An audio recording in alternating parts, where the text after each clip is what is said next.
see my vest made of real gorilla chest. There we go. We're streaming. We're streaming. Oh, you lads, we're streaming. Did you know we're streaming? Oh, I guess I should get Smith into this. I will ping the Kim. Ping, ping, ping. Goes the Kim Kim. Ping, ping, ping. Goes the Kim. I don't know. I fell in the toilet.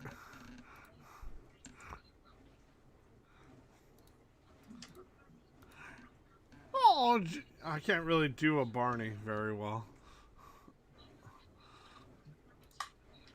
See my fist, made really great loose chest. Talking Barney. Oh. Are you talking Barney Gumble? Yes. Oh my, you gotta try this. I fell in the toilet. Hey man. Hey. Hello, James. What wrong do you take me for? Oh, there's beer in this ashtray. Ah. I really like the vest.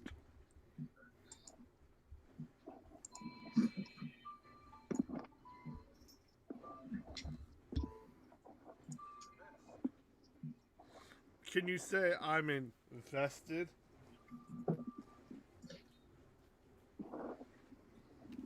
No? No. No? Alright. No. Why not?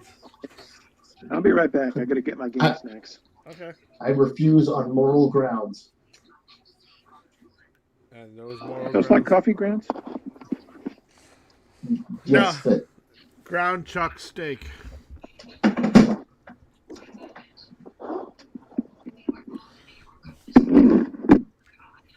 See my vest, made real gorilla chest.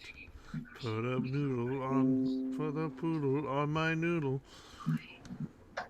I really like the vest. In order to de-stress from everything that's happened today, I just had to talk with my dad, and since then I've been just watching old and old Three Stooges bits and just dying laughing because the Stooges were just classic slapstick, and I love them. You should have rewatched that classic Who's on First. That's Abbott and Costello. Abbott and Costello's Who's on First is great, but sometimes I want to see three guys hit each other with paintbrushes while saying "on guard." Oh, wise guy, huh?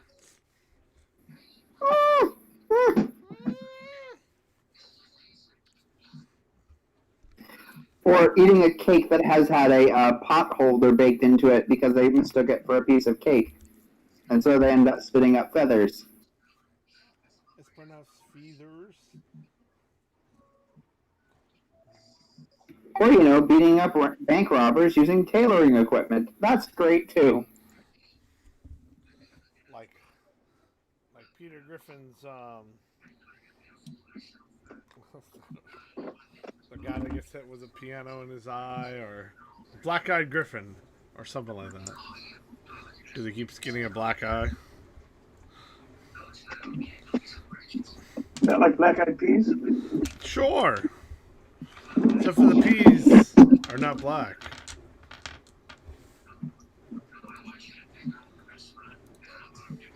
Black-eyed peas, won't you come? Wait.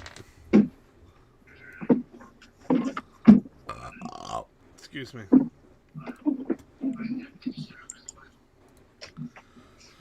No. Country gnomes, take my bones to the place they don't belong. That sounds right. That sounds legit.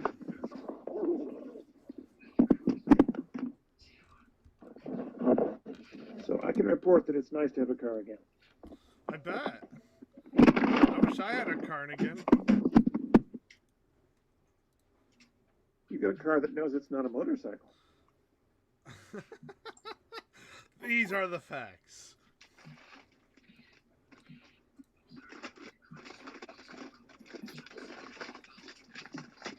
These are the facts of life. The facts of life. I carn again. It must be nice to have a cardigan. A cardigan? Yeah, I could use a sweater. Sweater's getting cold. Sweater? I hardly knew her.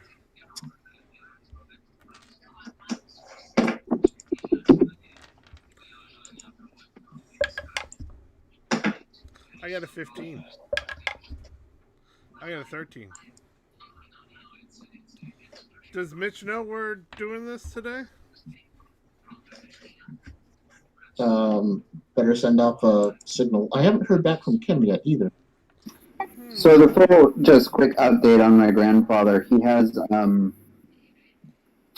thing where he's constantly getting the fluid build up around his heart. Oh, congestive heart failure? Yeah. Yeah. And it's at this point they're thinking he's going to be moving into assisted living because he can't sleep on his own anymore because he starts panicking when he is having trouble, you know. So don't know how much longer he's going to Be be. entirely reasonable in that case. Yeah. I'm so sorry.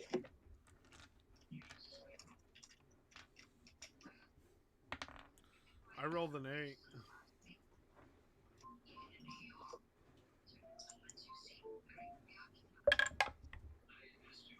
I hear Animal Crossing. Yeah, and this is playing it.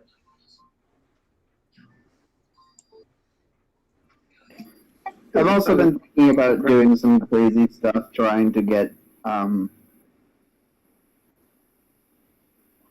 guess, more positivity for myself, build up my own esteem, but at the same time, it's like, I'm really hesitant too, because the thing is, it could go that way, or it could be extremely detrimental.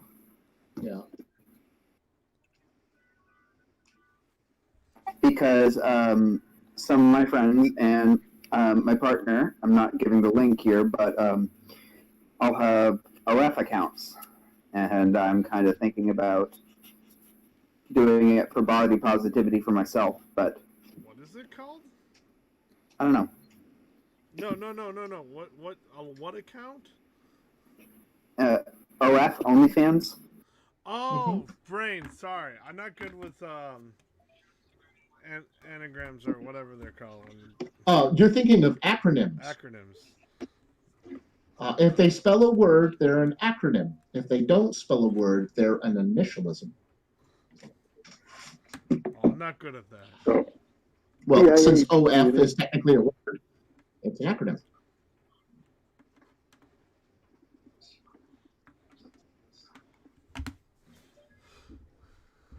Agreed.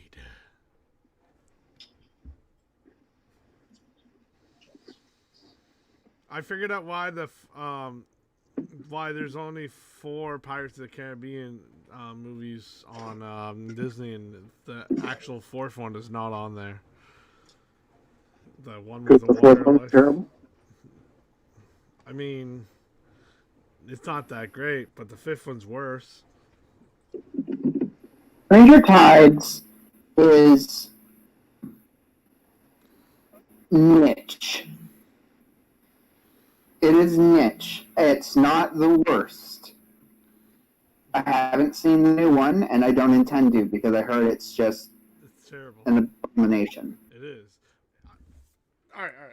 The thing about the 5th one is, I believe the 5th one has something, like there's something good in there, but it's written around a bunch of bullshit, and it was terribly. I mean, not completely horribly act. There's a lot of the minor parts are better act than the bigger parts. Well, if we're remembering, the 5th one came out at a time where Johnny Depp was not in a very good place. He wasn't. No. He was not in a good place when he was doing the fifth Pirates of the Caribbean, and let's face it, it just felt tired by that point. While as opposed to the first one, it was so fresh and so good. The first one's the best But one? it's also, I heard like everyone was just kind of phoning it in at that point. The plot's kind of fanficky, and Stranger Tides tried something new. And they were different. I really appreciated the fact that they showed Blackbeard and had the thing where he was literally burning cannon fuses in his beard, and that to me was like points in the right direction because I'm like, yes, he would do that.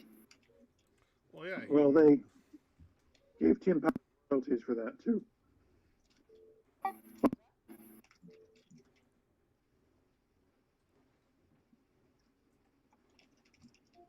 Smith, I didn't hear what you said. Tim Powell wrote a book called On Stranger Tides that they borrowed liberally from. Oh.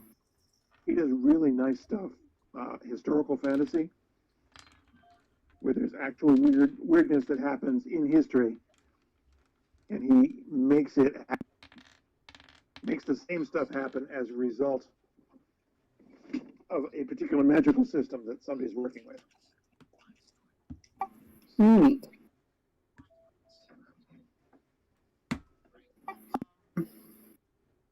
Yeah. This movie of all time, and it still hasn't changed, is World's End. I think it has some scenes that are just still beautiful to watch. Had some great lines, all delivered. I don't think more like one of the best poignant lines is when Jack is staring at the body of the Kraken that's washed up on the shore, and the world's getting smaller, Jack.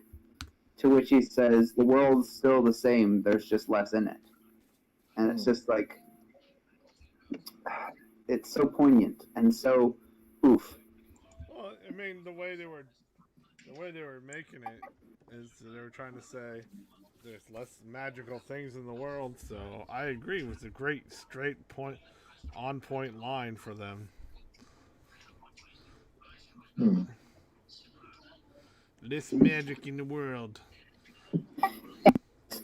Scene with Lord Beckett and the way he's like from the way he's sitting sipping his tea while he's listening to the crowd having the mass hangings, to when he's slowly descending the stairs as the ship is blowing up, is just, he exudes that kind of lawful evil identity. You're talking about And that it's slow motion. so good. You're talking about that slow motion where everything around him is moving slowly and he's just walking normally through it all. Like, oh yeah. What do I do at this situation? I don't know what to do at all. Frozen in like time himself. It was very good moment. He's just so choked up on the situation. I don't know. What are your orders, Captain? It's just business. It's oh. Just business. Hello, Doctor. And that is this. And in this essay, I will be explaining how Pirates of the Caribbean: World's End shows that capitalism is killing the world. Yes. Hi, Kim. Hello, Stonehenge. Hey. Hello. Hello. Hello.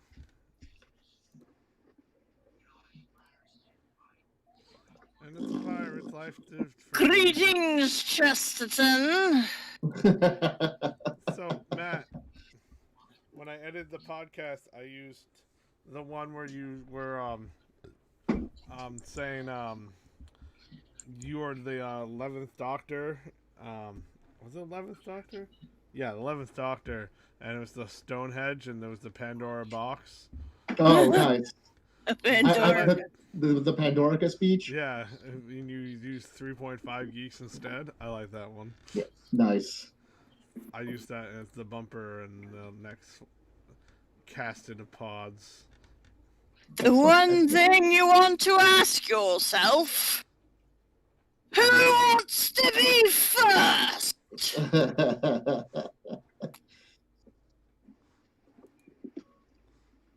He did versions of that speech the entire season, though.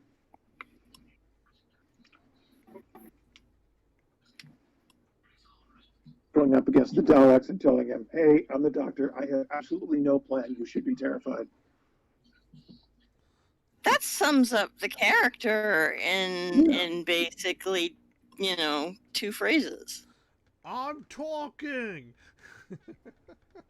And I'm listening. No plan. No. No weapons worth a damn. What else do I have? Anything to lose. I can play the one that Matt did if you guys want to hear it. My favorite New Who speech has for quite a long time actually been a speech from one of the audiobooks. But I have to say that the 12th Doctor's speech in the... I can't remember what the name of it is, but the one with the Zygon yes inversion and so forth. Yeah. Yes, that has become my new favorite. I've only seen so much of the 12th Doctor. I just don't have a source of watching it anymore. So my introduction to Doctor Who was a Eccleston episode. Well, at least you didn't skip 9. Yeah. And I can say the first episode had probably one of the best speeches with the case of everybody lives. And Oh, yes. Everybody lives. Love that phrase. Justice once rose. Everybody, Everybody lives. you know, people haven't actually gone around wearing gas masks going, "Are you my mummy?" I'm sure it was a thing for a while. I'm sure some Whovians have done it, but that was 15 years ago now. It's pretty So, old, yeah. But it was a good bit. Yes. Oh, yes. I mean, it's still creepy as heck if you see a small kid coming up to you in a gas mask. "Are you my mummy?" My youngest was freaked out by that episode forever. It was like in their teens before they could watch that without freaking out. Plus, that's the episode where you get to meet Captain Jack Harkness. Yes. Captain Hello, Nice Stonehead. Bum Harkness. Who takes the Pandorica takes the universe. But bad news, everyone, because guess who? Ha! Except you lot, you're all whizzing about. It's really very distracting. Could you all just stay still a minute? Because I am talking. Now the question for the hour is, who's got the Pandorica? Answer, I do. Next question, who's coming to take it from me? Come on, look at me. No plan, no backup, no weapons worth a damn. Oh, and something else I don't have. Anything to lose. So if you're sitting up there in your silly little spaceships with all your silly little guns, and you've got any plans on taking the Pandorica tonight, just remember who's standing in your way. Remember every black day I ever stopped you. And then do the smart thing. Let 3.5 geeks try first. What a nerd. Who would do something like that? I don't know, some guy. Yeah. Hey, sorry I'm late. Hey, no worries, bud. It's good to see you. You're late! All right. Took a little extra walking the boulevard. Oh, that's Yeah, good. no, it's fine. It's fine. You need to roll a new character because yours died in the first round of combat.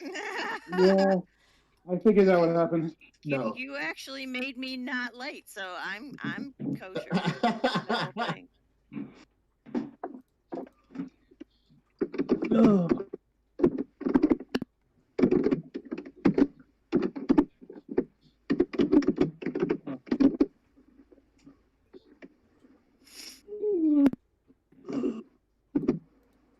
Oh. Because I am talking. Oh. Still one of my favorites Matt did. Thank I you. just ate a whole frozen cauliflower crust pizza, and I am stuffed. Stuffed! He's bloody stuffed, he is.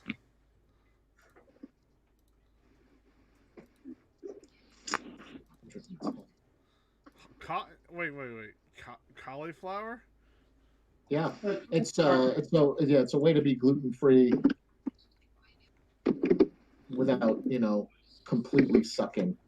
I don't know, cauliflower kind of sucks a little bit. Yeah, less than gluten free crust though, because trust me. Yeah. We haven't never worked. tried Hard, dude. gluten-free anything. I'm not exactly sure how you make anything gluten-free because gluten is kind of what makes things stretchy and fluffy. Yeah, It's a I got very made fun of a lot in school, and I didn't need to give them any more ammunition. But bringing gluten-free bread on my sandwiches for lunch and having it fall completely apart whenever I tried to take a bite made me look like the messiest eater on the planet. I believe they substitute it now with some kind of adhesive that actually works now, so it doesn't fall apart. There have been so many. There have been so many new things within even the past 10 years of gluten free. I know my dad got diagnosed with celiac back when I was still in high school. So If they're making I remember headways. not many products, to say the least. One of my hashtag adopted kids is lactose intolerant. So we have actually, well, I haven't, but my husband has figured out a way to make lactose free cheese. So I suppose they can pretty much figure out how to make anything.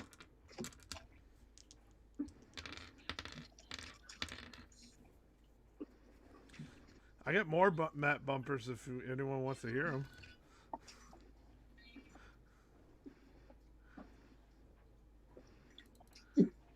That's a yes. Yes.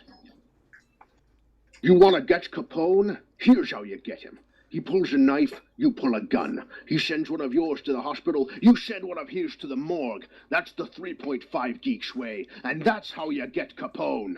Yes. Oh, that's a good one. Oh dear. Most things in here don't react too well to bullets. Not the best, Connery. One of my favorite Connery quotes. At least I have a Connery. I understand. I mean, a lot of people don't.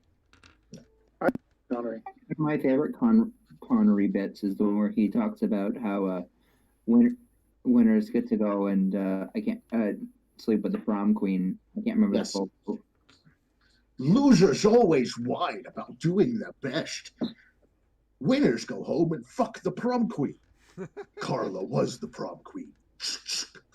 Really? Yeah.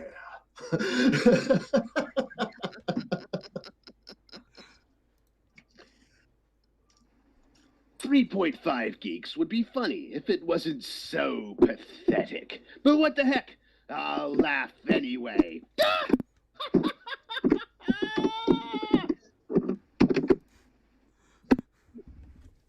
Batman Beyond. I was watching Mark Hamill the other day at a panel on YouTube, and they had him do some of Heath Ledger's Joker as his Joker. It was interesting. Oh, that's a fascinating little mashup. They are two very different types of Joker. Well, he was the first to admit that. He was like, none of these Jokers exist in the same universe. He's like, this is all just like parallel universe stuff, because these Jokers are also basically diametrically different. He will defend anyone's representation of the Joker. He will. He will Yeah, absolutely he's a class say. act like that. But they were like, come on, do it, come on. So he started out with why so serious, and then he went into some of the funnier stuff that Ledger did, and it was interesting. I would like to hear that one. Like, I haven't seen Suicide Squad, so I don't know how Leto did. But mediocre. He still defends Leto's interpretation because he's Mark Hamill and he realizes that there are many different Jokers and everyone's entitled to their interpretation. One version of sorry. Nobody face of the planet except for maybe me and 3 other people will actually say that Jerome from Gotham is the Joker, but he's the fucking Joker. And I will stand on a street corner with a sign and say so. I haven't seen Gotham, so I don't know. I love Nicholson's Joker.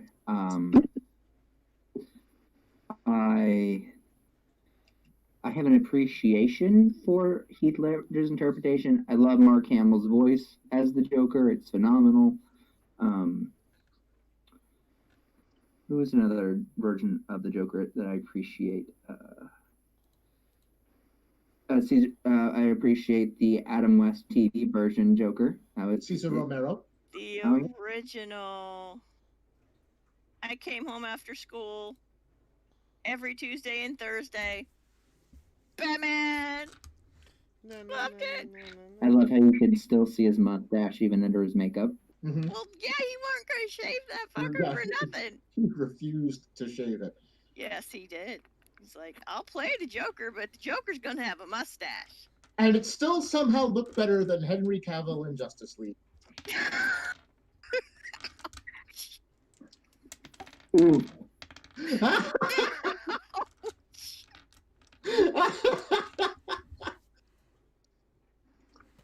However, respectfully disagree. I threw up my hands too. Did you know that Aquaman doesn't have any gardening equipment? He doesn't. Yeah, because he's always taking my moa. Because he's Jason Momoa. Well, 30. Shall we get started, Ted? If ever there was something to launch 3.5 Geeks, that was absolutely it. That's us in a nutshell. Well, yeah, we're talking about an attractive lad and making a pun out of his name. That's very us. Yeah. Oh yeah. Oh yeah.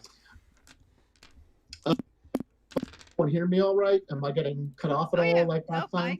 I can hear you perfectly. I'm trying to adjust volumes. It's not easy. Okay. It's not easy.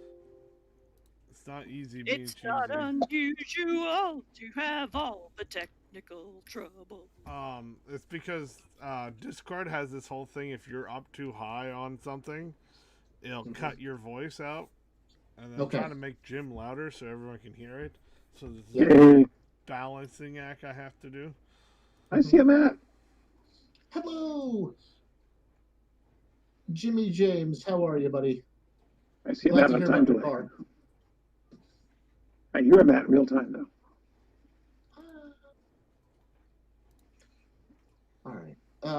I got so mad the other day when I was reading an article about Robbie Coltrane siding with JK. Oh, yeah. I know. I was like, oh, okay, boomer. Yeah, he was a lovely Rubius Hagrid, but I didn't realize he'd actually be a.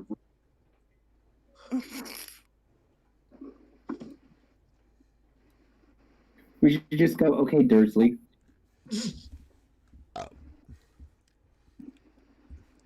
Oh my God, JK's the Dursleys. JK and him are the Dursleys. Yeah. Either you die a Potter, or you live long enough to become a Dursley. Oh God, that shouldn't be a thing. Well, tell that to Aunt Joe Petunia. I know, but it shouldn't be a thing.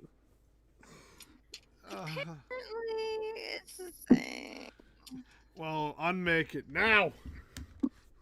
I have not seen the second Fantastic Beasts movie, but Danny tells me it is horrible. I haven't seen the first one. It's not great. I basically watched it for Newton. That was it. Danny tells me there's so much character assassination going on in there that everybody ought to be dead. So yeah, not even unicorn blood can save them. Mm. That's too bad. Yeah. We should just drain all the unicorns in life now. And sell that on the black market. No. Hey, all markets matter.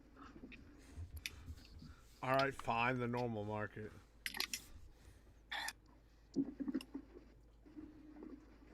The stock market? I think Jester Lavore would have something to say about that.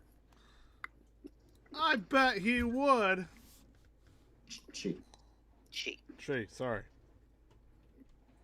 I don't know who this is, so I took a random guess. Through a dart the gender spectrum. It's like, hope random? for the best. Yeah. Pretty much. Cross your fingers. Oh, well, at least it wasn't a reveal party. Yeah. Sorry. Oh my God, Jester doing a gender reveal. Sheesh. There would be so many dicks. Oh my God. And it wouldn't matter what the gender was. There would just be dicks everywhere.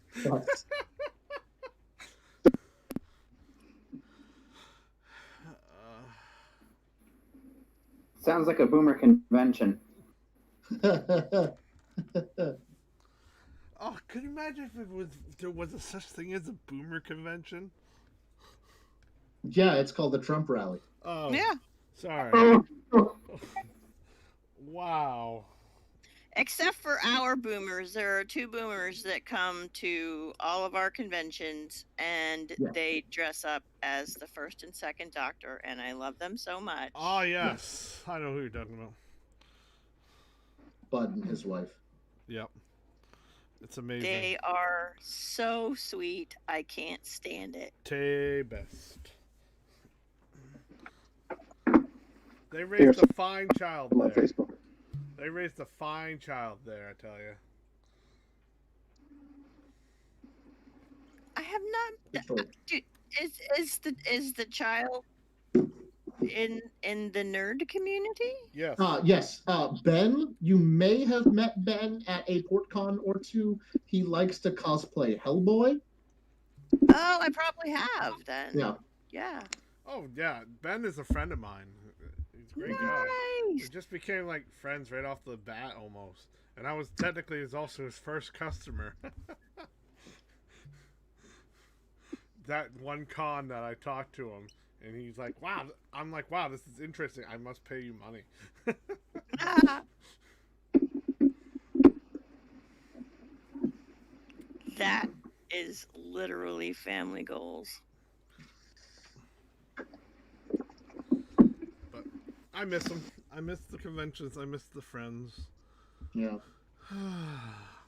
At least we got Pat's before it shut down. Yes. We got to meet Felicia Day. Oh my God, yes. Yeah. That was a we got day. To, we got to play some awesome D&D games. It's gotta be one of was- the best packs we ever went to.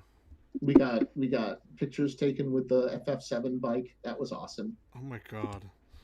It was such a good day. Yeah.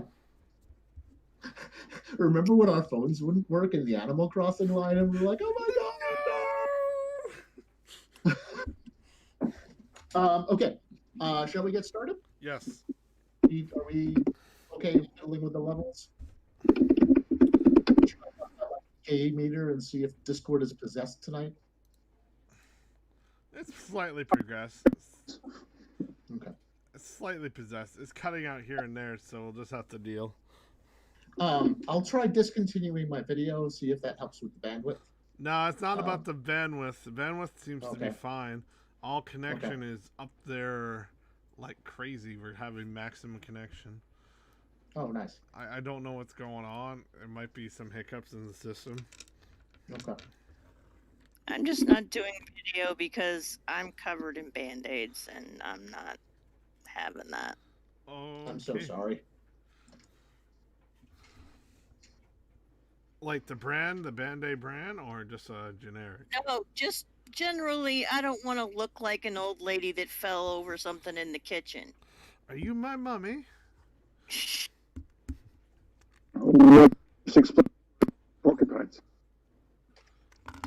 Oh, now Smith is too loud. Come on. Sorry, that's Smith. Smith is too loud.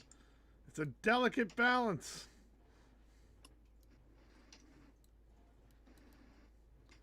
I'm not an expert on the sound thing. No, you're fine. I'm trying my best, though. You're fine. I was just grumbling about my character sheet. Holy shit! Oh, yeah, I should do that. Yeah, you should have your characters ready and your dice and your pens and your pencils. And I got Mitch, my you're dice doing and my pencils. I got my character sheet up. Mitch, I I'm see you. doing- I see you doing that thing with your glasses. I don't know how long Mitch has been doing it, but I saw him. I think he's wearing them because Shades wears them. So he's sort of cosplaying his character. It makes sense now. Oh, I kind of figured that already, by the way. No, he was doing this thing with the shades that, you know, you lift them up and you put them down rapidly. No, rapidly, Matt. I can't do that because of my headset. Yes. Don't worry, it's all I set. can't reach the arms of my glasses because they are covered. It's all set, Matt. At one point, I was at a wedding at a very young age, still in England. And at one point, at the reception, they said, "Raise your glasses." So I went like this. Clever boy. Completely unironically, just like, "Oh, is that what we're doing now?" All right. It was a memory that my parents related to me later on because I was too young to remember it, and they were just delighted that my wordplay had already started to form. that is adorable. Yeah, quintessentially me. All right. So I just figured this thing about Monk. what's up? I only need 2 kinds of dice. Which one of those? D20s to hit and D8s for damage. Ah. See, Yeah, because monk, you use your martial arts die for your monk weapons if you want. And why would I bother with non-monk weapons? because they're cool. Yeah, but the monk weapons are cooler. Oh. They're monk weapons. Poe. The ranged options as a non-Kensei monk are severely limited. Like you can throw a dagger, and that's about it. Darts do not count as a monk weapon. They don't. No. Just take the feet. That allows you to but- use crossbows. Darts count as a monk weapon. Darts count as a monk weapon in my game because I said no, they're throwing stars. Depends Thank the you, kind of dear.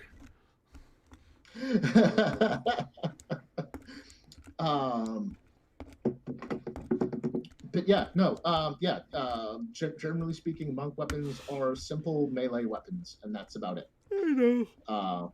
And darts are a ranged weapon. Like a quarter stuff. Yeah, exactly. Darts, daggers, of course, you can throw, and any weapon can be used as a throw weapon without the thrown property, they just count as improvised weapons and don't do as much damage. Any hoodle. What about a flying guillotine? That would count as both heavy and special, and would not qualify even as a Kensei monk. Nope. Boom. We're weaklings. There's your ruling. Nerds. If, however, you were a cleric multi-classed with monk, you could cast spiritual weapon and have it take the form of a guillotine flying in the air. It wouldn't be a monk weapon, but you'd still be able to drop some shit on it. Oh, So you cool. know what I'm talking about? What? The flying guillotine. It's a martial arts weapon. It's like a hoop on a chain, and when you pull the chain, these blades come out of the hoop and cut your head off. So you kind of throw this thing that lands around somebody's head. It's got kind of a basket over the top, and then you pull the chain and it cuts the head off neatly, and it falls into the basket. Okay. That's creepy. A case could be made at a GM's discretion that would count like a Kopesh or nunchucks. There's a paragraph near the monk weapons in the player's handbook about other weapons that could be flavored as monk weapons for purposes of different monastic traditions and so forth. What about a So, chakram? If your flying guillotine is comes from a particularly lethal monastery, then sure. Probably would not be wielded by a good character though. Nate, what did you say? A chakram. Yeah. They're ring blades, basically. Yeah. Again, that sort of gets into an area because they're more or less a thrown weapon, but they can be used melee. So I'd probably give it scimitar damage and the thrown property. A D6 slashing. You don't really see people using chakrams anymore. Yeah. I got a karambit, man. I was so stoked. Yeah. She was just like, I don't want a regular vanilla dagger. Can we get a funky dagger? And I was just like, sure. It's a bitchin' ass dagger that you can gut somebody with, man. Well, That's not a knife. This is a knife. No. That's a spoon. I've seen I wanted one knifey for my spoony birthday, before. then you didn't get one, and that's why you're evil. No, I got a Glock knife though, so that's pretty cool. Oh, nice. Okay, Rock the Snake. Glock. All right, so this story takes place on Shatterworld, which, as the name implies, is a world that was broken apart and fused back together, and it's basically a combo platter of the various campaign settings from across the D&D multiverse, possibly also including Galarian from Pathfinder and other such places. So for 5 years now, the characters of this world have sort of been kind of getting used to this new state of affairs, this new status quo. People from Exandria mingling with people from Faerun and people from Eberron running into people from Theomachi and stuff like that. Our focus today, and has been these last 2 weeks, is on the Zendrick region of Eberron, and the wild jungles of Grendul outside of Stormreach.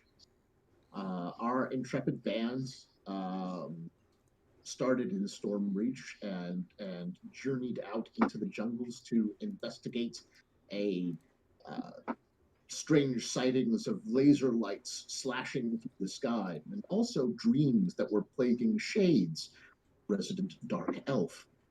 In the process, they lost a cleric, but found a few other members of the party. Demaya of Ugarth, and her companion Freya of Hammerfall Temple, and also Beauregard, a mysterious fellow of multiple talents from Waterdeep, who is mysteriously chased and harassed by a Simic hybrid. Insists that this fellow is a chicken.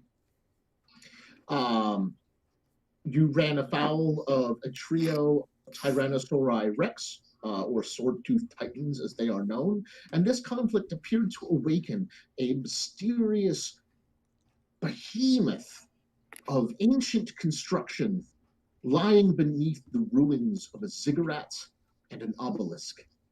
This behemoth then stood 400 feet tall in the jungles of Brendul and began to march inexorably, invulnerable toward Stormreach, set upon its destruction.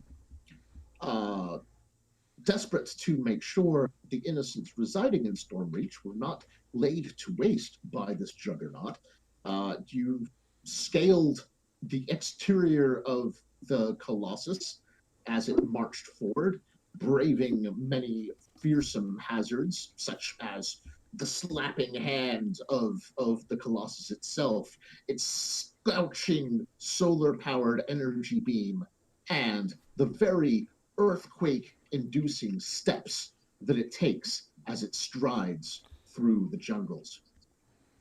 You also encountered its what amounts essentially to its immune system, repair drones of ancient stone construction and arcane, uncanny power sources.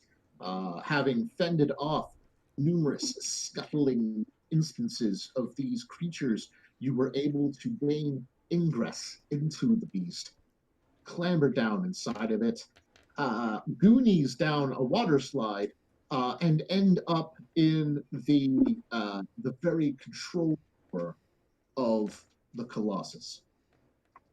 As you entered the core, a room laid out not unlike the bridge of a starship, with a singular being at the center and various controls upon the walls. You kind of took a breather to take stock of the situation. And as you did so, your friend Kit, freedom fighter, highwayman, and legend, cast Cure Wounds upon himself. And the magic of his casting unleashed the slumbering, dreaming giant, apparently powering this craft. Where we left off, with a surge of white light, you suddenly found yourselves standing upon the rolling green hills of a warlike existence, face to face with this giant one. None too pleased at your arrival, glowered in her rumbling tones. After all this time, they send servants. Like I said last time, Major Jadis energy. Yeah. That's all I'm getting here. Yep. Little bit White Witch. Pardon, love. I'm not here to sweep your floors. Nobody sent me. And why am I here? Why are you here? Indeed. To be Beauregard, not taking his hat off, in fact, making sure his hat stays on his head, but going in a very deep bow, will say, "Apologies, O Ancient One. We were simply traveling through, trying to find out something, trying to find answers to something when our good friend here didn't cast a magical spell, and when that did happen, your runes reacted and it awoke you and brought us here.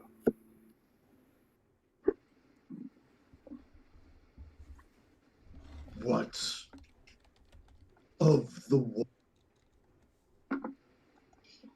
Of the what you cut out for me. What of the war? Well, best I can tell from the bits and bobs on the giant walking thing that you were in, it's been over for a few millennia or so. Could I roll history? You may do so.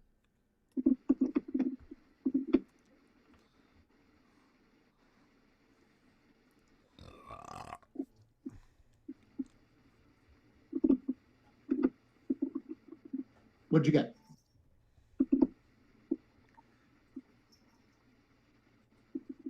Oh, I used the wrong system. Oh fuck! I got an 8. all right, no worries. Yeah, she could be talking about any number of wars here. Your knowledge of history, unfortunately, at this second, when face to face with this primordial creature, does not go back that far. She could be referring to the last war, which was local to Eberron, the conflict in which House Cannith produced the legendary. But there have been many other clashes and conflicts across the faces of um, the continents since then. Then Beauregard, taking out his harp and using his powerful gifts of illusion, will create a minor illusion to, as he tells of the last war, that he will say this was the last war on the books, and this is the last war that has happened, and will give imagery to important things like locations and such using minor illusion. While Boo is doing that, I can roll a history check. You can. Okay. Because I'm kind of proficient in that. Okay. Do you want me to roll performance for that? Yes, please do.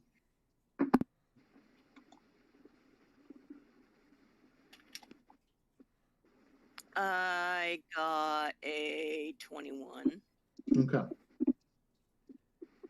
Shades lights up. And by the way, I'm going to use my action for this because I want to roll with advantage.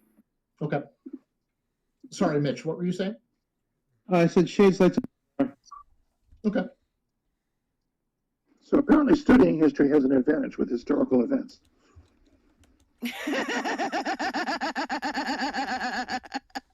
Okay, so my those classes you sit through with all the dead guys, turns out. Professor Pins. So my All right, yeah. came out as a 29 because I used the advantage. Okay. The performance is mesmerizing to her. She gets lost in it, and there's something almost quaint about her facial expression. Kim, your DC for this is pretty high because your character's not from the Eberonian regions of Shatterworld. You're Garthan regions. Yeah. So this is not a history that you would necessarily earned, but you've had some time to pick up bits and pieces. You do remember that there was an invasion from another dimension to Eberron, in which that other dimension became cosmologically coterminous, Mm-hmm.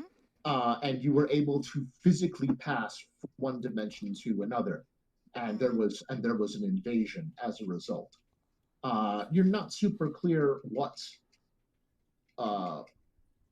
forces were invading, how that went, but you know that it was like next level to the next level. It was no mere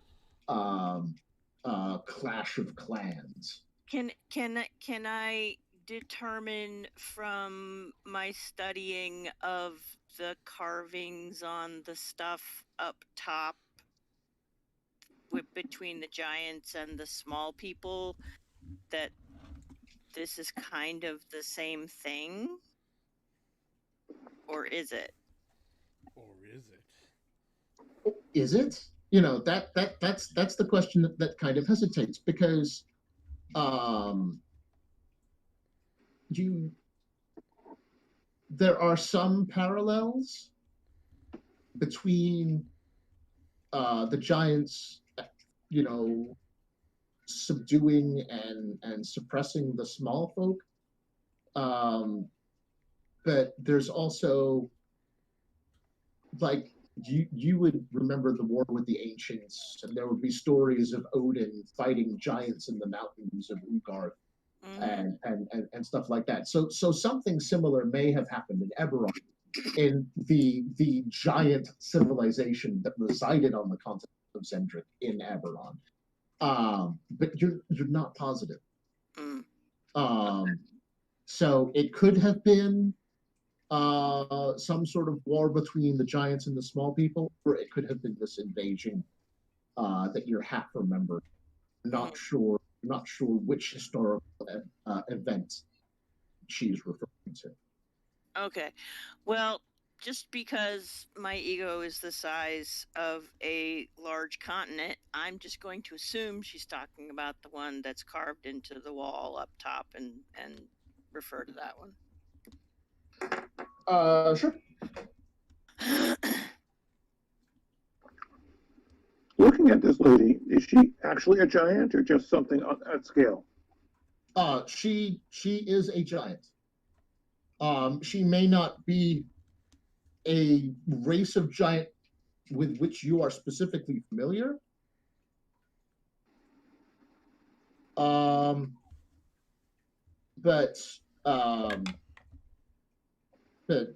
she is definitely a giantess. She is a giant, not just a giant woman. Is she a 50-foot woman?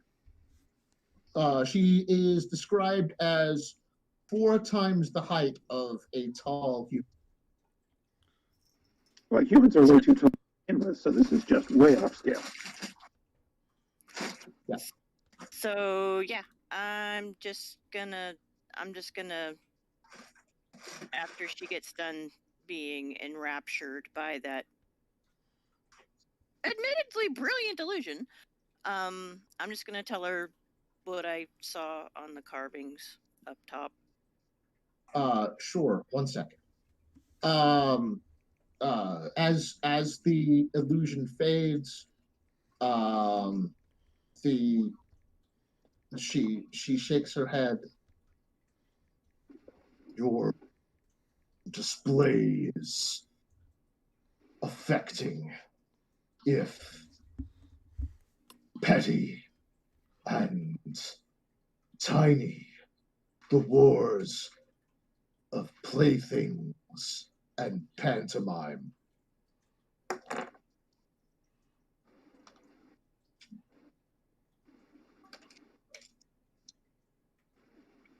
All right, and do you have dialogue in mind, Kim, or just the sort of general purpose? Well, since I don't remember exactly everything that was on there, I mean, I just say, we found on the top of the thing we were riding in, we found columns and things, and the big thing with the zappy thing in it, and carvings of giants and small people, and the zappy thing zapping things, but from what I could tell, it's been quite a few hundred generations or so since that happened.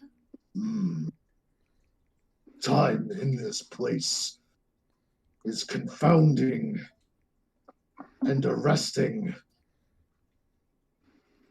It's like that everywhere, love.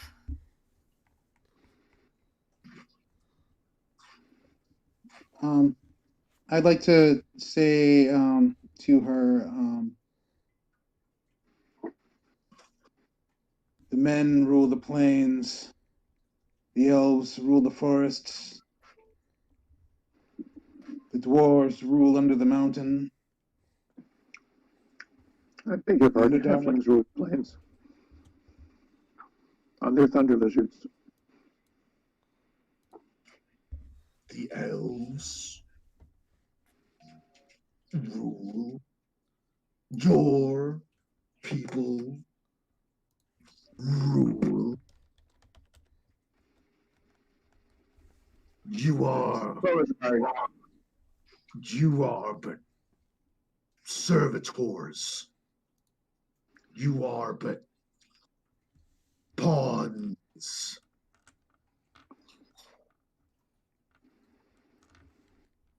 What of the giants? Where do the giants rule? There are a few that hang out in the mountains.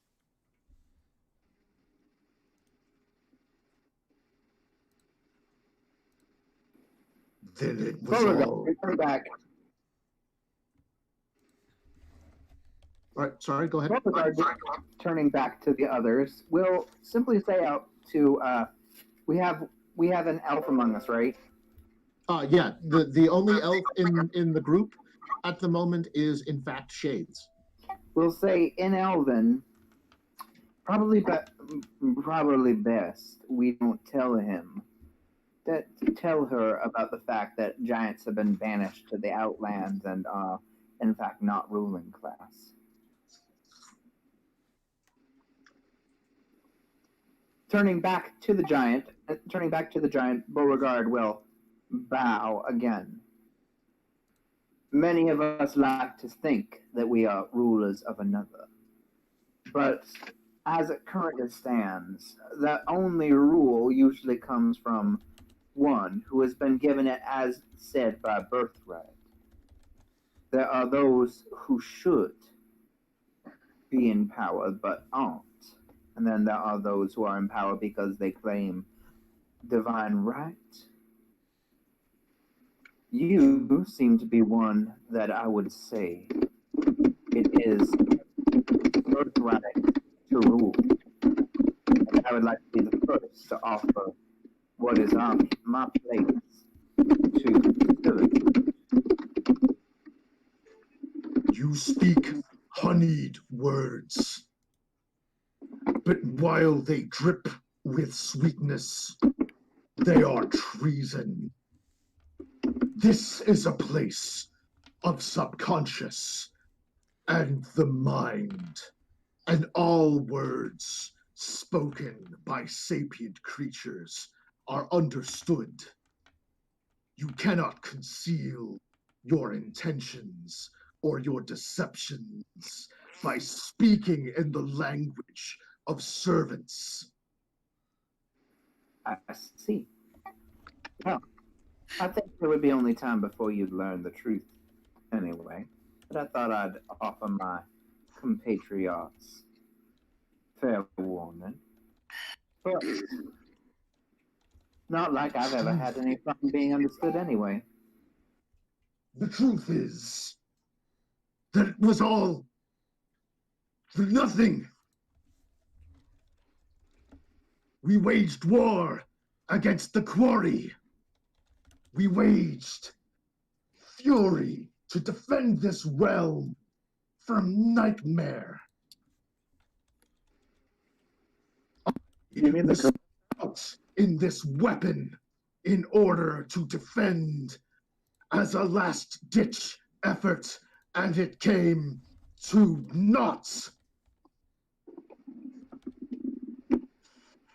That sums it up pretty good, yeah, I'd say. And then I have stood and slept in this place for thousands of years. At least. It would seem. I knew we should have brought an archaeologist. I'm the best you got. You're gonna have to deal with it. I did some training as an archaeologist. Sufficient.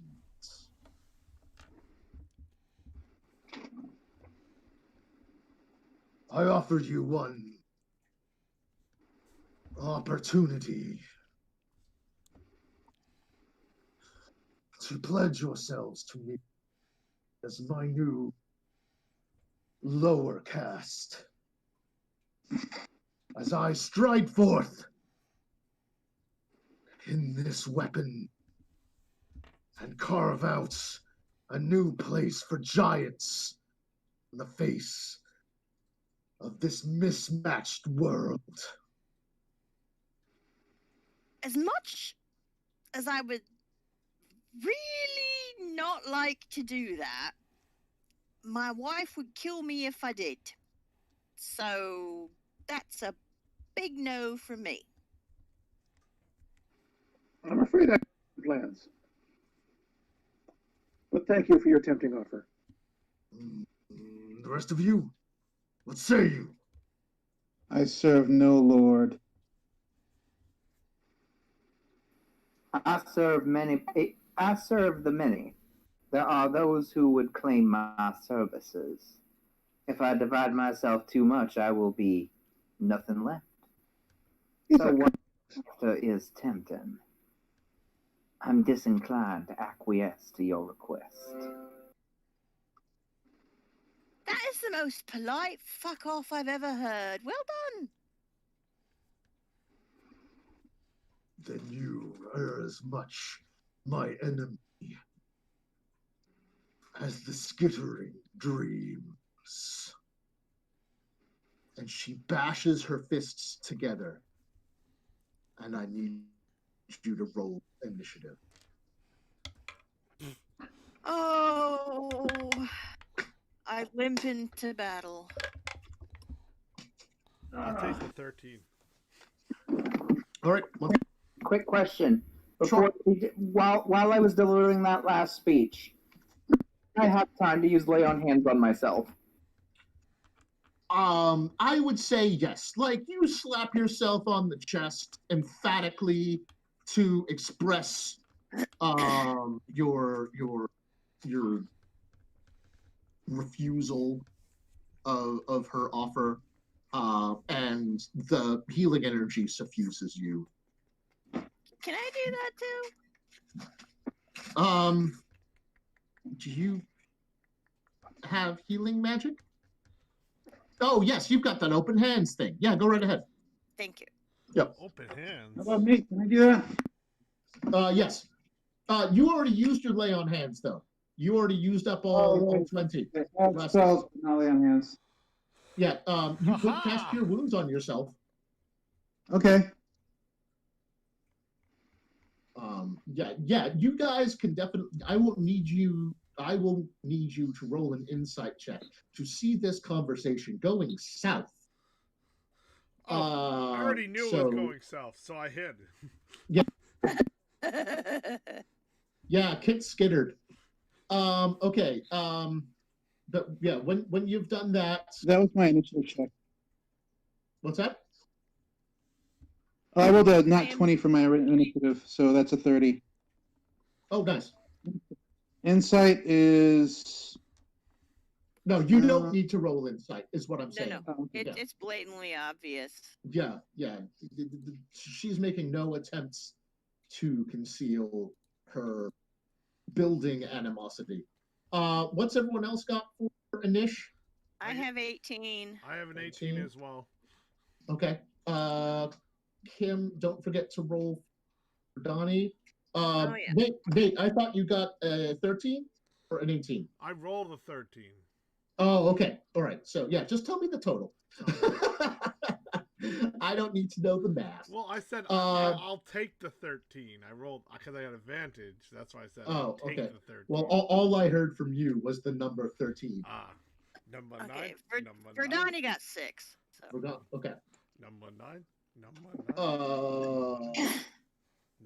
9. I doubled my roll, giving me an effective initiative of 10. Yay! Boo, where are you at? 11. 11. Okay. All right. I need to roll for Freya, the Griefer, and Betty, which is my favorite sitcom, Saturday nights on NBC. Wait a second, is Betty here? Yes, I did say in Messenger over the course of the week that I had missed the one sentence where you said I'll have her follow behind us, because prior to that you had said I'll leave her outside to watch the bike. Somehow I missed that sentence in the initial YouTube stream, but I heard it on a re-listen. So yes, she can be here. But I will be a little more tight-fisted this time with the rolling of concentration checks. Yep.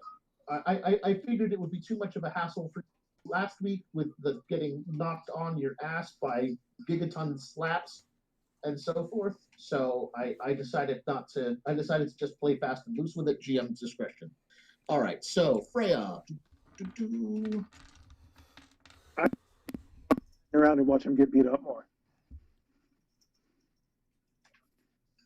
What was that, Jim? I think Betty just wanted to hang around and watch him get beat up more. Yes.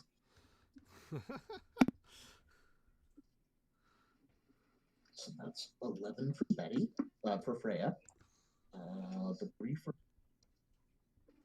Good grief.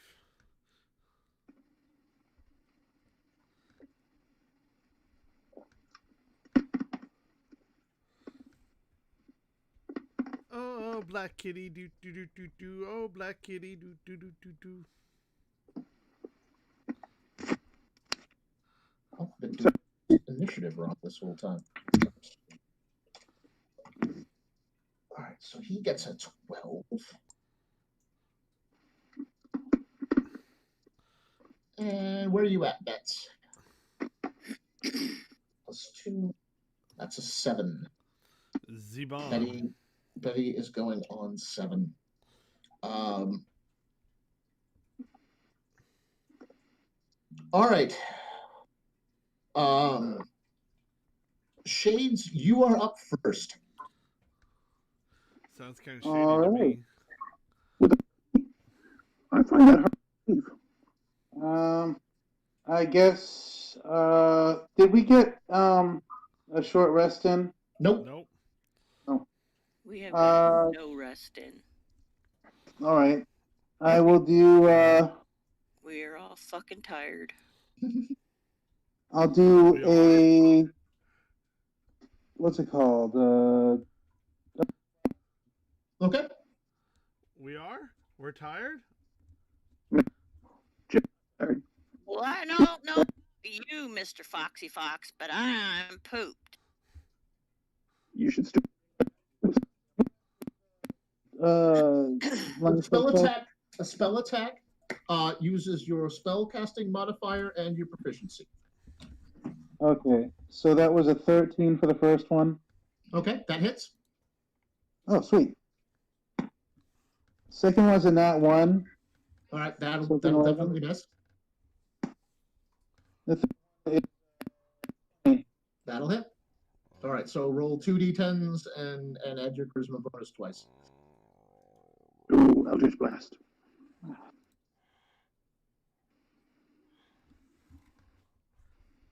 That's a 10 and an 11.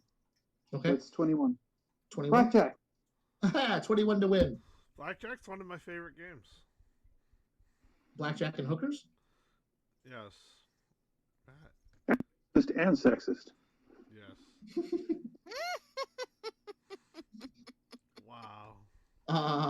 the beams of force coalesce around your palms, and you unleash. No, you're firing from your gun. Yeah, you point your pistol up as an arcane focus, and pop pop pop. The beams of force strike her hide. One skims wide and flickers off into the grasslands. But she seems scuffed about by the other two and none too pleased. That brings us to Wait. I Yep. still have movement action. Yep. Am I in her range? in her melee range. No. Yeah. Okay. Yeah, I'm gonna hoof it back a bit. Okay. How far do you move?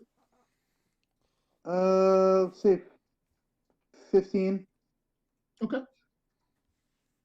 You know, and I'm seeing a tiny little wave motion gun.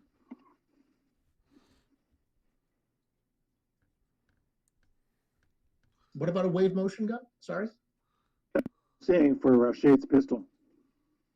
Oh. Nice.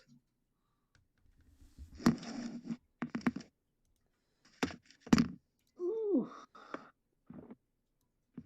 Ooh. Um.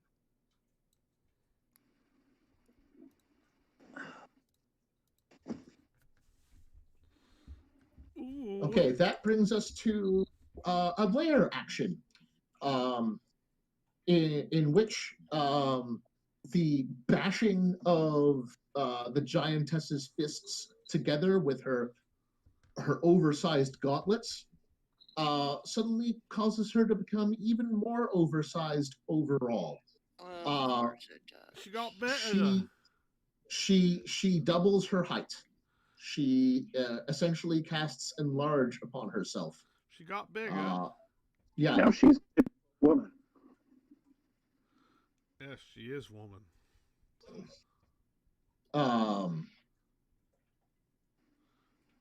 That is the layer action, which then in turn brings us to Kit. Oh, righto. All right. I'm expecting with it. Jim, what? Sorry? I'm expecting something with arrows. Hey, you might be surprised. No. Just a wild guess based on. I mean, in Jim's defense, Nate, you are playing quite a rangy individual. I could cast Firebolt or something like that. Are you going to though? No. I mean, you could, but No, but are you? No. It's a fair cop then. I did a stealth check, so. Yes, yeah, you are hidden. You have advantage and therefore sneak attack. Yay. I'm glad I have advantage. That roll sucks. Oh yeah? It's the worst roll of all rolls. It's a 1? Yeah. If you were a halfling, you could re-roll that. Well, I have advantage, so I rolled a 17. Okay, that hits. Oh. I didn't even get to... Well, it's gonna hit. Yeah, I got a plus 15. Not much has higher AC than that. All right. I mean, I'm pretty sure you hit. What you get? Do you want me to tell you the total? I mean, that's 43 for a hit. Okay, but what's the damage? Oh, I'm rolling it now. Yep. I need 1d8 first shot. That's a 1. Wow. Then roll 2d6. 3. 6 plus 1. That's 7. 7 plus 8. 7 plus 8. Brain, do math. 4. No, that's 15. 15 total damage? Yep, on the first hit. Okay, go ahead. Colossal Slayer. Okay. I don't think I get advantage on this next attack, though, right? No, you basically give that up with the moment you make your first attack action. Absolutely. Yeah. That's a 29. 29 hits. Okay. And then since I got Colossus there, I get how much D8? It's been a little bit. It's been a tech. An extra D8, so I do 2D8 plus 8. That's a 3. Jesus. And that's a 1. Wow. So 8 plus 3. That's 11 plus 1. That's 12 damage. 12. Okay. Yay. Nicely done, sir. Thunk, thunk, thunk. I was hiding in plain sight the whole time. I will keep an eye on you. All right. Also on 18 is Demaya. All right. I'm going to get within 15 feet of the nasty lady. Okay. And I'm going to cast Thunder Wave at 4th level. Yeah, this is the time to pull out all the stops, people. Okay. All right. What's the saving throw on that? Please remind me. Con 17. Okay.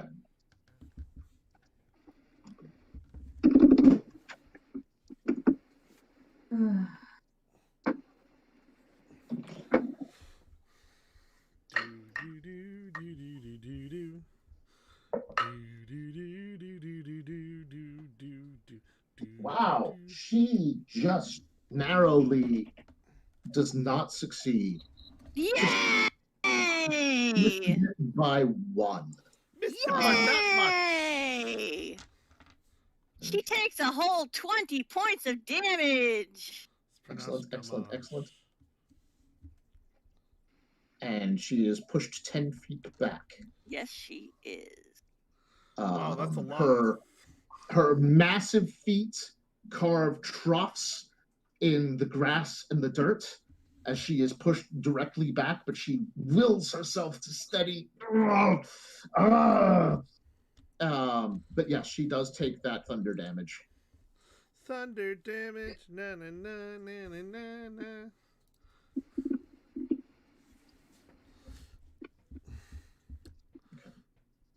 Thunder damage.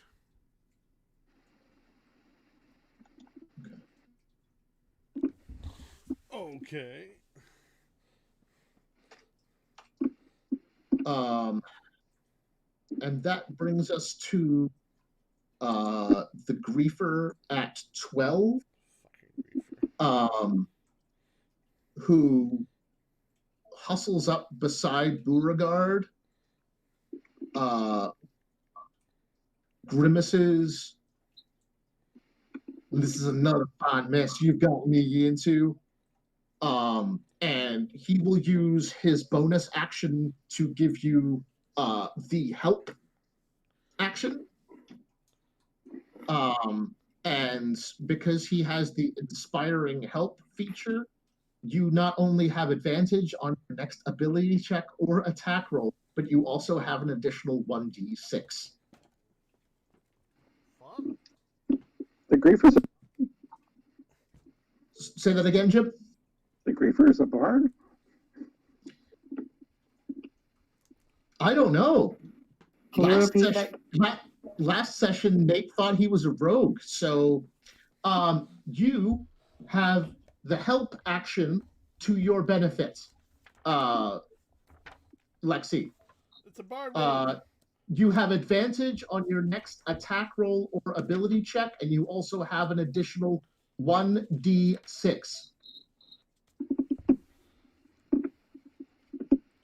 If you use it for an attack roll, you can change it to the damage instead. It's up to you. And for his action, he will make an attack, firing with his short bow and using his extra attack. He's a ranger rogue. A bard rogue. Wow, because I'm a ranger rogue. A rogue? That would make him Scottish. A rouge. does hit with both attacks.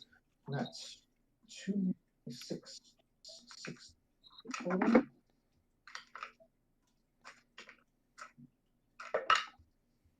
So 9 plus 60 is 25.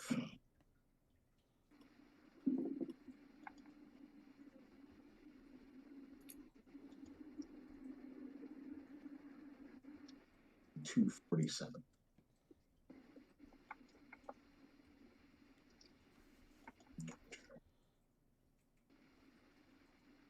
Okay. Beauregard, it is your turn next.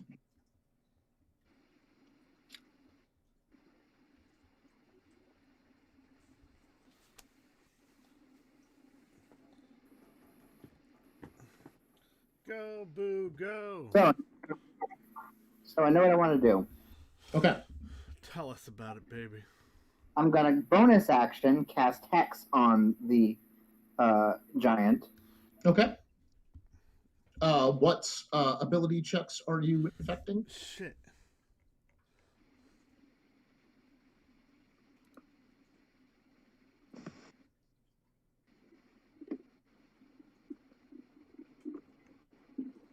Matt, oh, well. Dexterity. I'm gonna affect dexterity. Okay. Good choice. And then, taking out my harp, my special harp, I'm going to strum a few notes and cast the spell through it. Okay. What spell are you through casting? Wall of Thorns. Okay.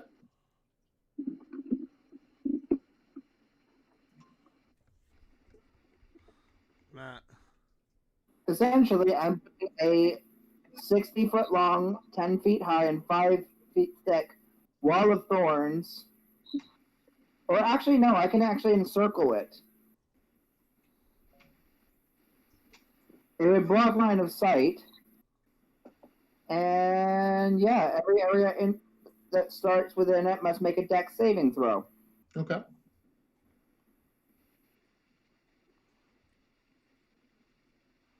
Okay.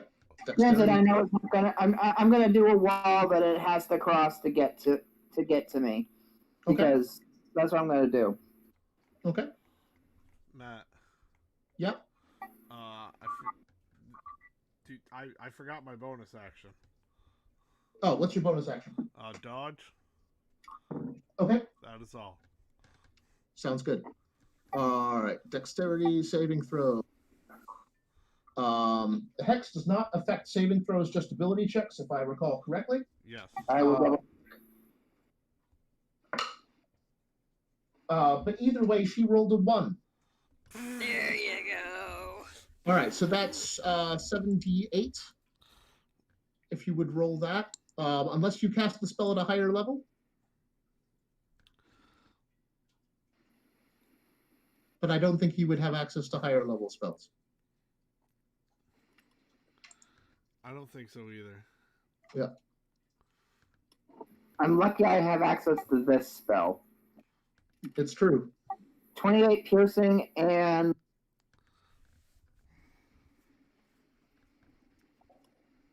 28 piercing and what? 6 necrotic from the hex. Okay. Also, does my thing go off? Does my wild surge go off from casting hex? Oh God. Yeah, roll it. I hate wild Gotta magic. turn her into a 40-foot sheep. Watch. I hate wild magic. I don't mind it if it's very far away from me. Yeah, it's nearby. I rolled a d20. I got a 17. Does Okay. wild magic happen?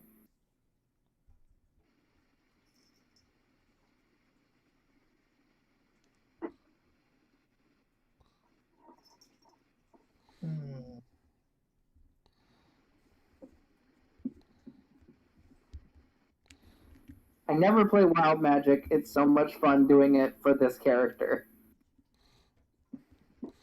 Well, I had No.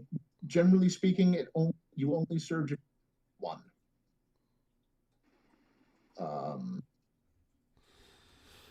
Ray Damn. surged 3 times, made me confused one game, and I was so livid. Yeah. Took my character out of question. I'm just like, fucking Christ.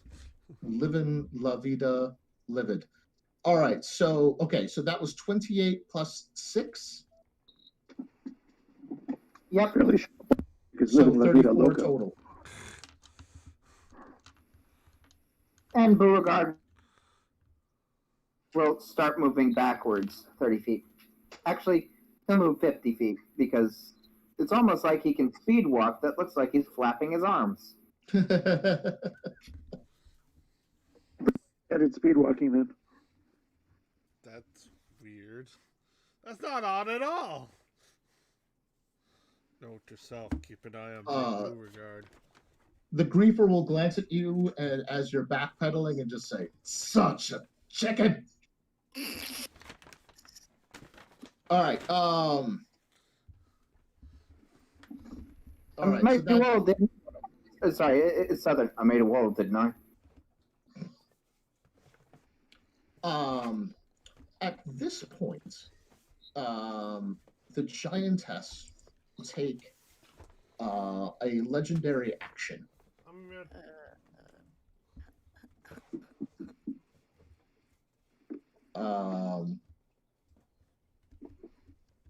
She No, key.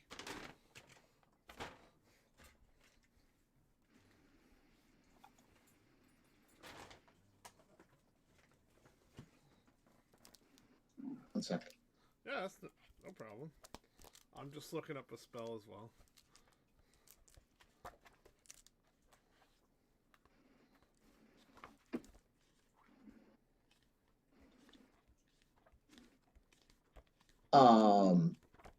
She uses arcane dissolution. Oh, that sounds horrible. Oh, well, she ends the effect of the Wall of Thorns. And her entire body, giant as it is, takes the form of a swirling cloud of arcane runes. Arcane witches? Runes. R-U-N-E-S. Oh. Just like the same sort of lettering that you have seen emblazoned upon the control surfaces and in the veins of the Colossus. She essentially becomes a swirling mass of these runes. I knew that sounded horrible. But the Wall of Thorns is gone. I wonder if you can hit a rune. What's that? I wonder if you can hit runes. You can roll them. I'm reliably informed. Okay, that is her legendary action, and fortunately for you guys, that uses all 3 of them for this round.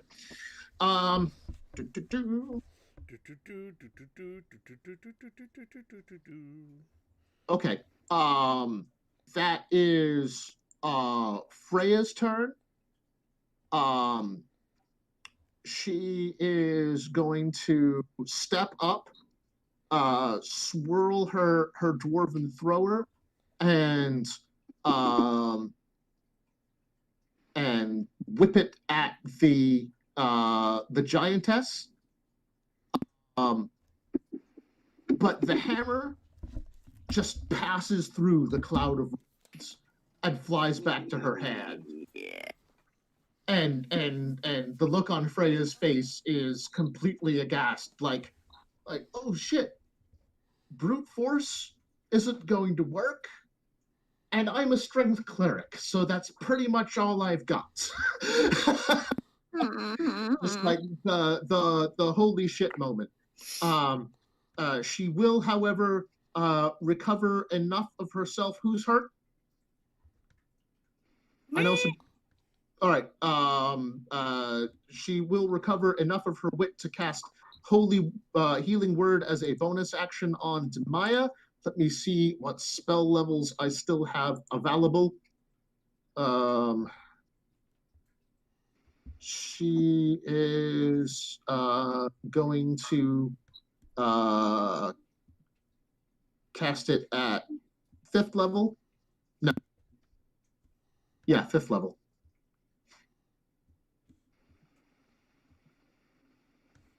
Oh no, I want to save those. Yeah, 4th level.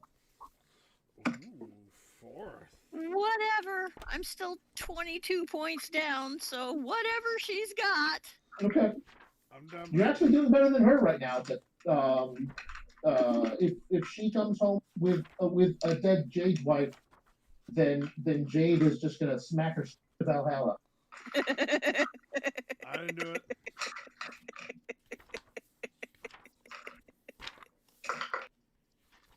I didn't do it.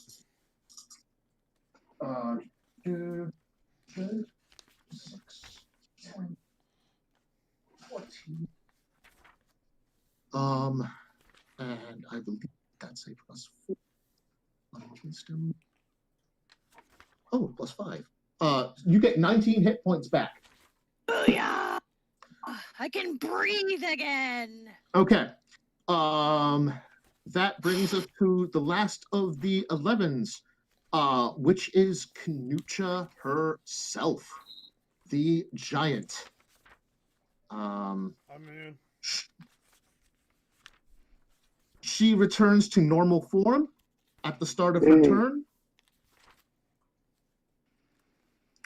She resumes solid giant form. While she is still enlarged, she is no longer a cloud of swirling runes. She is, in fact, a solid, huge giant again. And she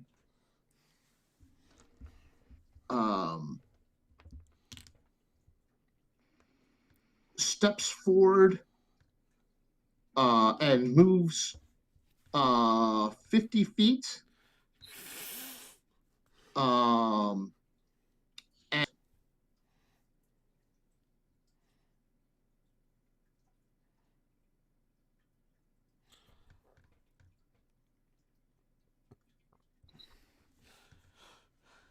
feet.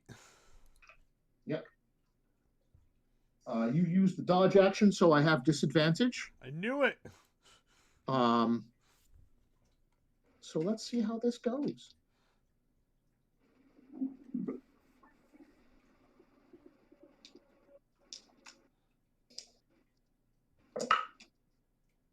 All right. The first one misses.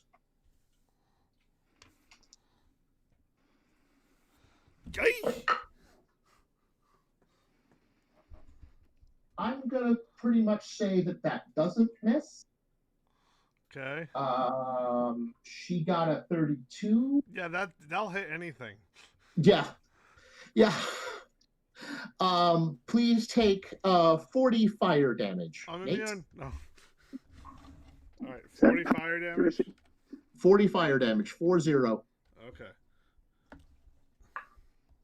I get +4 on her next attack for the rest of the turn. Well, that was her second attack. I don't know. Some people have 3 or 4. Yeah, it doesn't actually say how many she gets, but I'm not going to give her. It really rattles your fillings there, buddy. Just the flame scorches out of one of her gauntlets and envelops you. The smell of sizzling scorches everyone's nostrils with its acrid scent, and you cartoonishly cough up a cloud of ash. All right. That Medic! is her turn. What? All right. And Is there a cleric in the audience?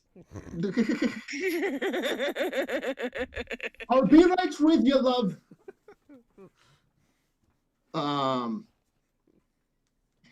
All right, so that's the 11s. That brings us to Chip at 10. Chip. Chip with snap. Surveys What, the say that- situation. Say, Realizes say he that doesn't again. have to figure out how to hit a cloud of runes after all. No, she has solidified. I will rush up, drawing my staff on the way. And let's do some.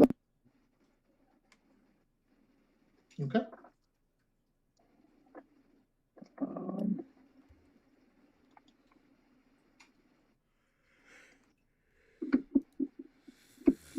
Now, remembering this, do I get 2 attacks with an attack action?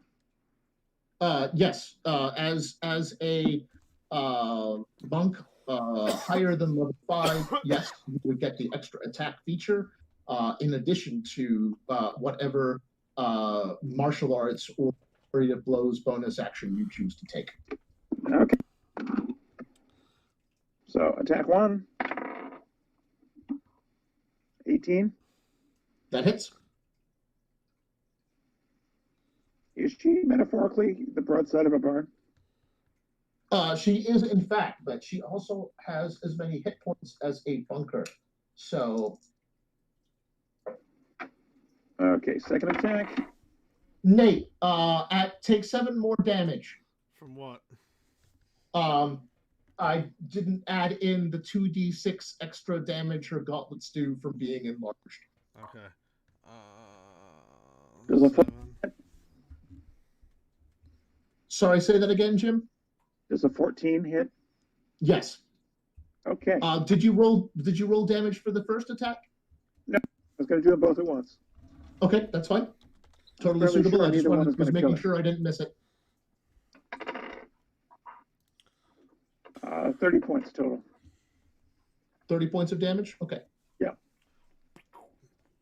And let's blow another key point. Okay. Hi, Shadow. I now have 5 left. Okay. And we'll go with Flurry of Blows for another 2 attacks. Okay. That fury blows. 13 and 17. Both hit. Okay. Oh, Jim, is your quarterstaff, it's magical, yes? Yes. Okay. It does not have any pluses, but it is magical. Okay. And my monk weapons count as magic weapons anyway. Because I'm just your fists count as magical weapons, but the magic of monk weapons I think only extends to Kensei weapons if you're a Kensei monk. I am not a Kensei monk. No. So your fists are magical. But if your staff is magical, then it's fine. Even if it doesn't have a plus, then you're good. What was your damage?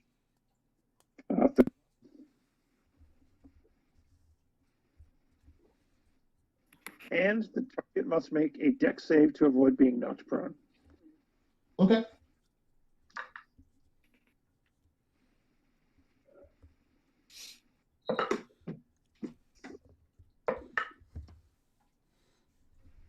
I'm going to bet that is not. She got a 6. So I knocked her over? I guess so. Is there a size limit on the creatures that you can knock prone? No. Okay, then she's prone. I'm presuming my last attack was a sweep. Yeah. You swapped the leg, Daniel-san. Nicely done. What was the damage on the flurry of blows? I never heard that. One more time, buddy. I'm so sorry. 3-1. 3-1? Okay. All right. As she crashes to the ground in her enlarged state,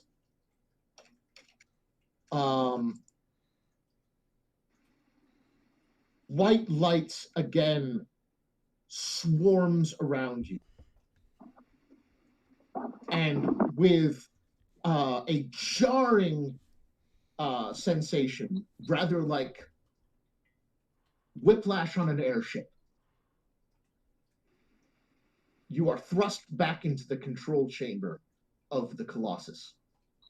You are back in what can ostensibly be referred to as the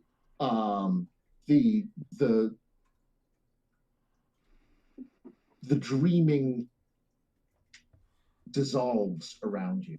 Who's got the highest passive perception? I got a 24. 24.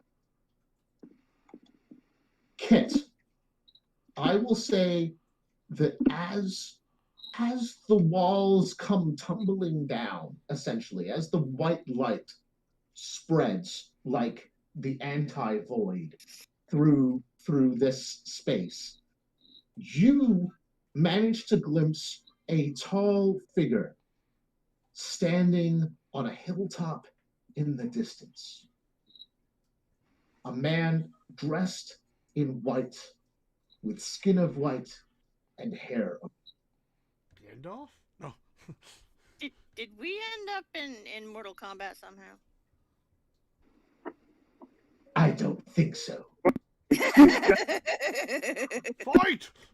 All right, my Lambert is worse than. Shut up. His Lambert is worse than anything. Round 1, fight. Don't you? Sorry, Jim. What? The elaborate laugh. But yes, you managed to glimpse this mysterious figure in the distance, but then It's gone. you again hear the grinding of stone on stone and see glowing light of the control cylinders. And Kanucha is standing before you, well, laying sprawled, but still in her giant state. Is she still? What's that? Is she still in the bubble, or is she here? No, the bubble has popped. Okay. Whatever Nate did when he was healing himself, it popped the bubble like Pop-O-Matic trouble. All right. It is Betty's turn. What is your command, Mitchell? Bring me her eyes. Delicious, delectable eyeballs. Fairly sure they won't fit you. Finally, a command I can get behind. Get up on out of here with my eye holes. And Betty the Vrock. I don't think that Betty's the eye hole man. Is she's female. I know. Yeah, she's not a rock lobster. She spreads her wings, and with a burst of her flight, she lands on the clavicle of the giantess with talons outstretched, and takes a swing at the crackling eyeballs of the primordial giant. He has advantage. I mean, she has advantage. She does have advantage. I'm rolling 2d20s because the lady in question is a rogue. Not a crit, but that's a solid hit. Hey, right. You're a poet and you didn't know it, Matt.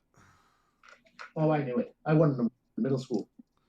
Oh, I wish I won an award for my poetry. Just enter them into contests. I wrote a poem about the death of Superman, and everyone was just like, damn.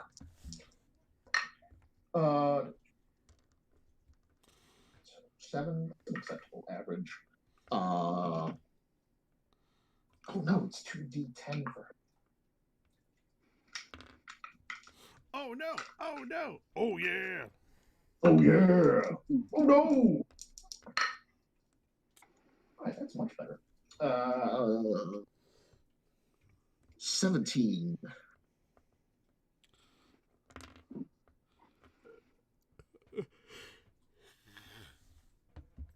I'm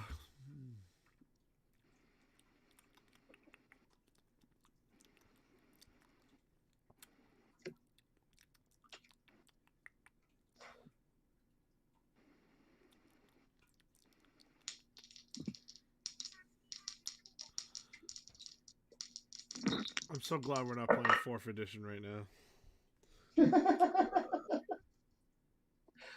don't It's too bad there was never a edition. yeah.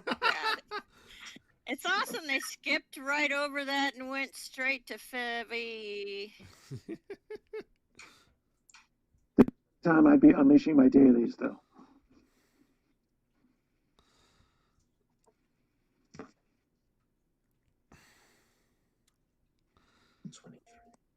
Combat's ridiculous in 5e. To be fair, D&D 4E was the edition I first learned. Yeah. I'm so It was a sorry. complicated mess, and magic was stupid. I'm but so it- sorry. Had a lot of versatility, and that's way too fucking long. Speaking of which, we're almost on the first round. Verdani. Ah, yes, Verdani is up. Verdani will go and flitter about the prone lady and offer help and assistance to the next person that tries to take a whack at her. Okay.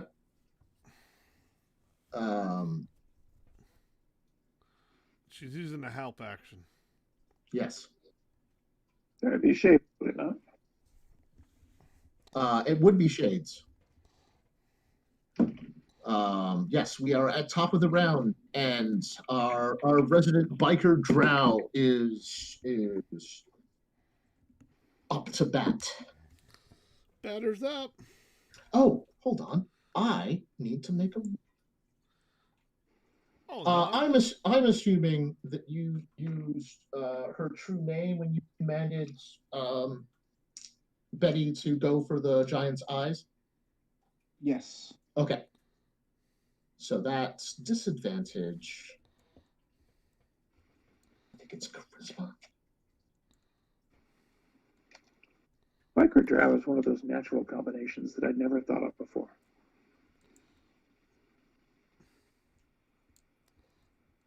I'm sorry, what haven't you thought of before? Biker Drow before, but it makes absolute sense. Right. Charisma saving throw. I haven't heard that in a while. Yeah, Charisma. she doesn't make that throw. She is still under your control now. Awesome. All right. All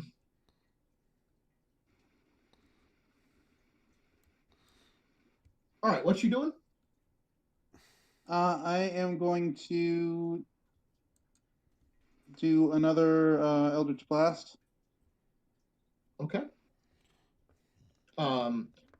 Ordinarily, you would be at disadvantage for this, because she is prone and you are more than 5 feet away. However, because Verdani has given you the help action, that grants you advantage.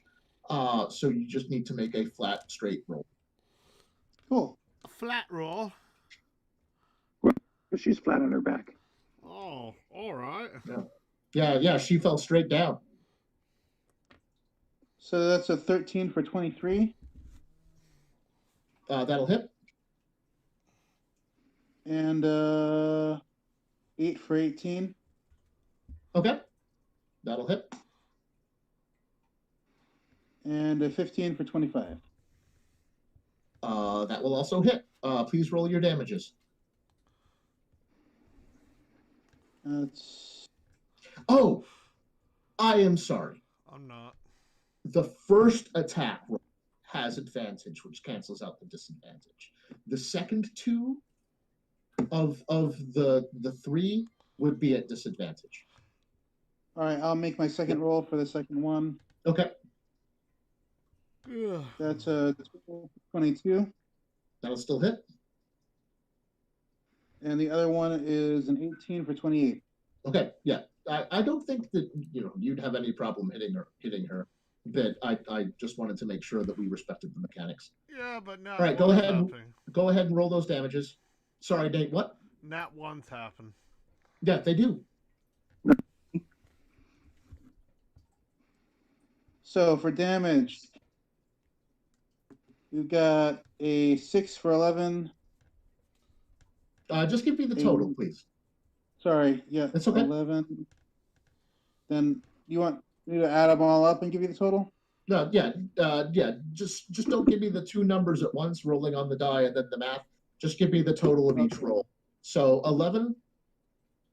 Yeah. Okay. Then that's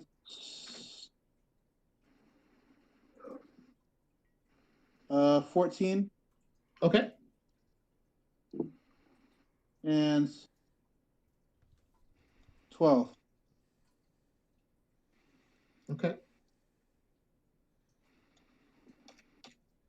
Done and done. Okay. As one of her legendary actions, she is going to Eat your soul.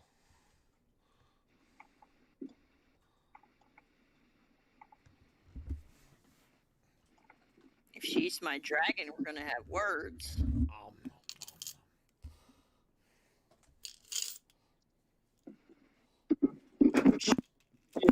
going to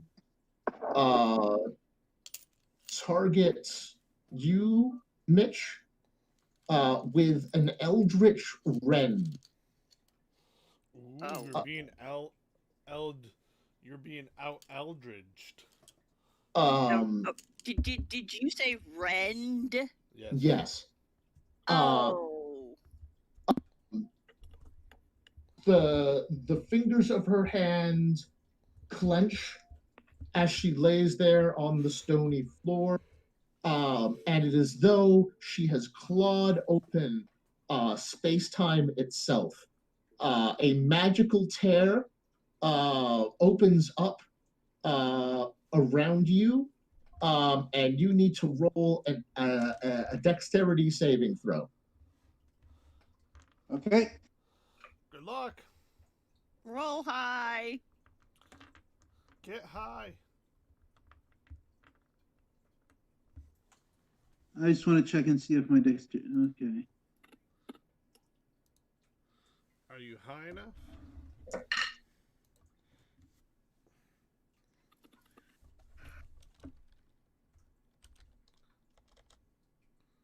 All right, I see. Okay, so. Oh. It's an 8. Total? Oh.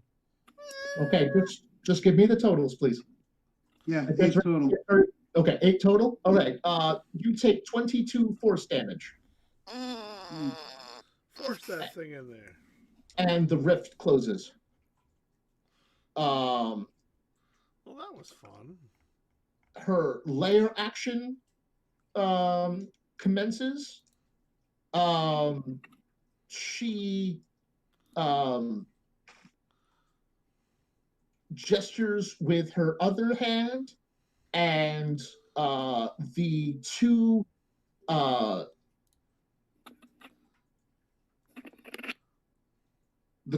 control cylinders that you deduced were corresponded to the Colossus's legs kind of shift and grind, and the legs flex, and the Colossus pivots, and everyone touching the ground must take a DC, must make a strength saving throw.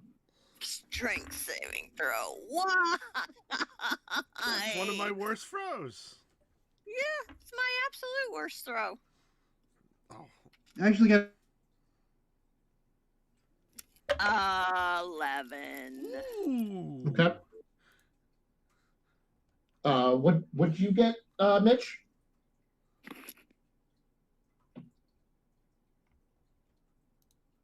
Mitchell! Oh, his mic crapped out. Mitch, sign out and sign back in again. There we go. Okay. All right.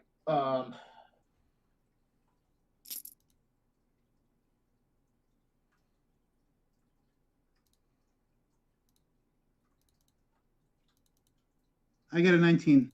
You got a 19? You are fine. You're still standing after all this time.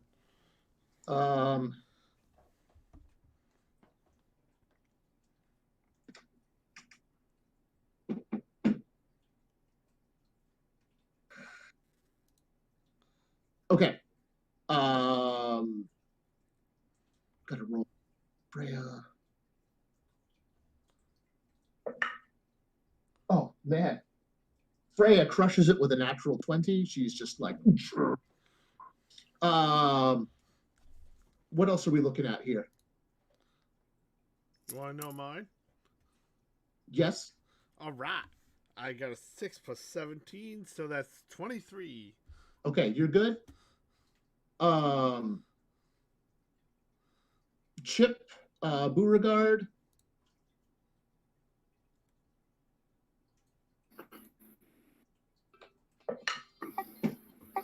Oh wait, don't I get a plus to saving throws?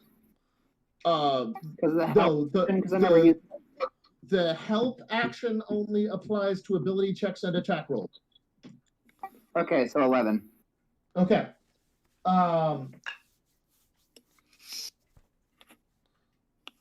Okay. All right, Chip.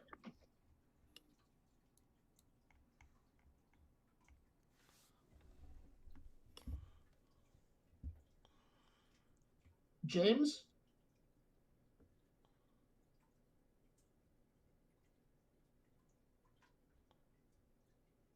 Nate, did we lose Jim? Maybe. Hold on. Yes. Hang on. Okay.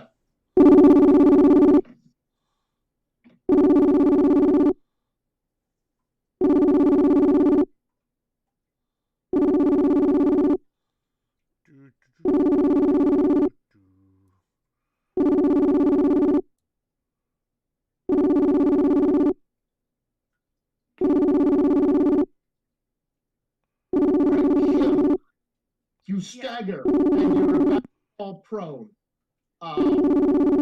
Then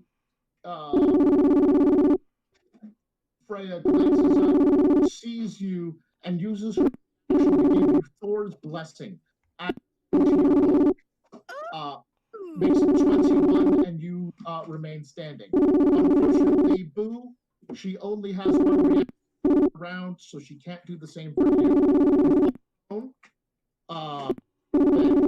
No damage is taken. I look at her and I say, "You're allowed to make me do push-ups when we get home."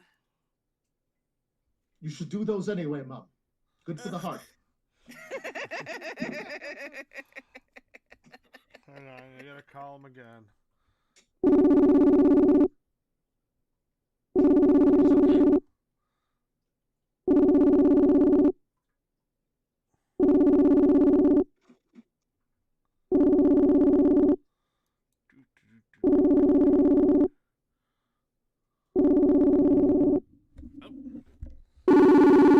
Sorry there, love.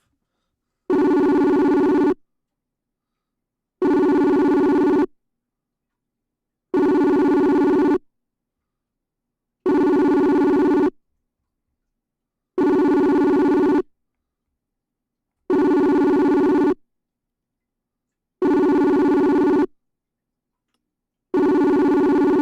don't know why he's not picking up. Yeah, I hope he's okay.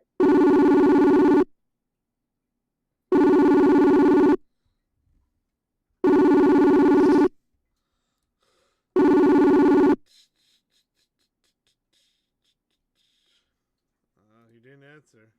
All right. We will do our best to catch him up and keep our fingers crossed for his safe return.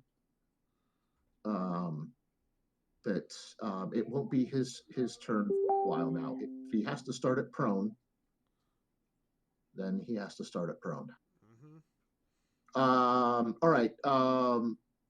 Boo, I think you were the only one who actually prone. But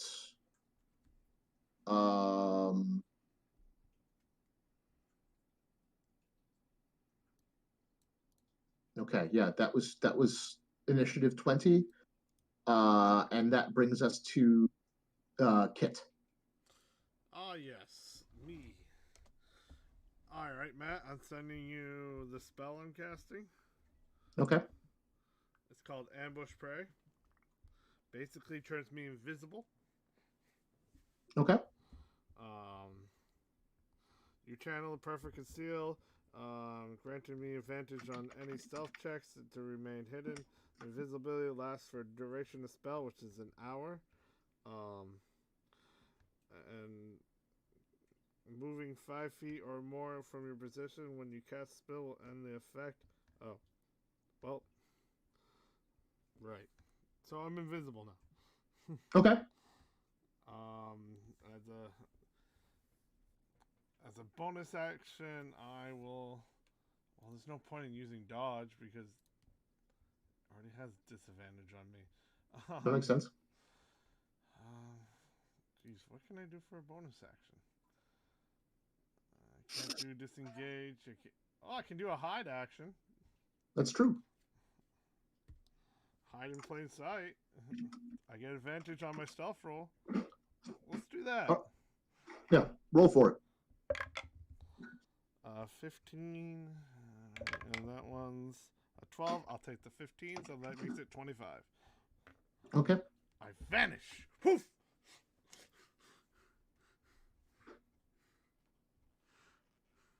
And there goes that one-time spell I can do. Okay. For once per long rest, of course. But when I attack next, I get more sneak attack damage.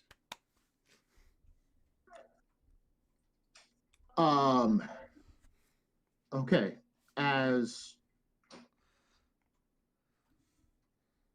All right, so ambush prey was your action? Yeah, it Okay. takes one action to cast it. All right, just clarifying. Yeah. And then I did a cunning action as a bonus action to hide. Okay. That works. Because I can hide in plain sight. And what did you get? 25 on the check? Yes.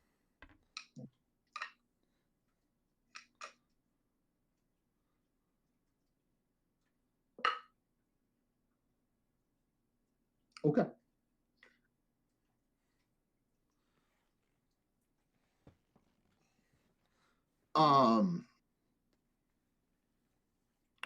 She turns her head with her glowing, crackling eyes, one with red lightning, the other with blue, and uses her next legendary action to teleport you, Kit, to her side. What? She can see you, buddy. Yeah. She's got true sight, doesn't she? She has true sight to 60 feet, and she made a 26 on her perception roll. Damn it! Her passive perception is 20. Damn it! I almost had it. That's why you cast True Strike first before you do that. I almost had it. Come on, you gotta give me credit. Yeah, no, it was good thinking. Hi, Smith. That. It's okay. Jim, can you please roll me a dexterity saving throw? I thought it was a strength saving throw. Excuse me, a strength saving throw. You are quite right, dear. If it was a dexterity, geez, it would be a different case. Yeah.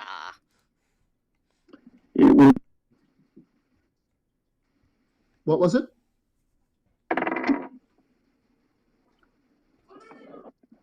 Let's see, 13 plus 20. 20 something? 20. Then you're fine. Yeah, the DC was 18, so you're good. Good thing I happen to have proficiency with strength. All right. Okay. Well, All right. So that was Kit's turn, and that. But hindsight, it says when you attempt to hide on your turn, you can up to not to move. Since I didn't move at all, they get -10 to their perception checks. Oh, that's true. But she does still have true sight. That's true.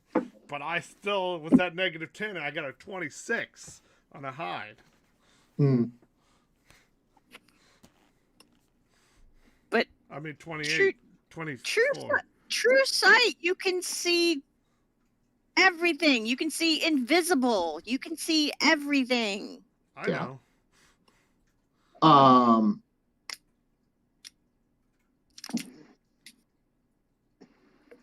It's up to the DM. I'm just pointing that out.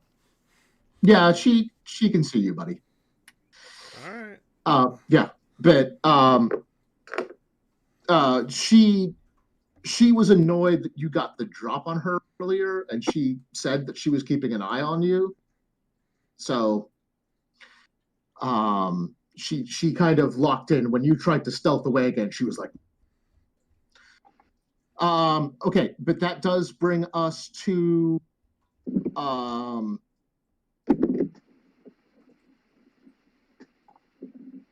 I'm so sorry, Demaya. Okay. Wasted my turn. Since she is still prone, do I get advantage on melee attacks? On melee attacks, yes. If you approach her and get within 5 feet of her, absolutely. I can whack the fuck out of her with my stick and my feet. Yes, and because she used a lair action again, she is no longer enlarged. Moo! Prepare to be pummeled.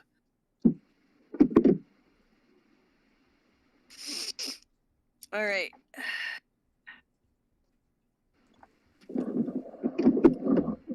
Ah, crap. That's 15 to hit? That hits. Okay. So that is... That's 10 damage. Okay. That's 21 to hit. That'll hit. That's 12 damage. Okay. Now I'm going to kick her in the face just because she's irritating me. Okay. Actually, I might do Flurry of Blows. How many key points do I have left? I think you have 6 total. Yeah, I used 3 of them. So I'm going to use... I'm going to use another key point, and I am going to try Stunning Strike. Okay.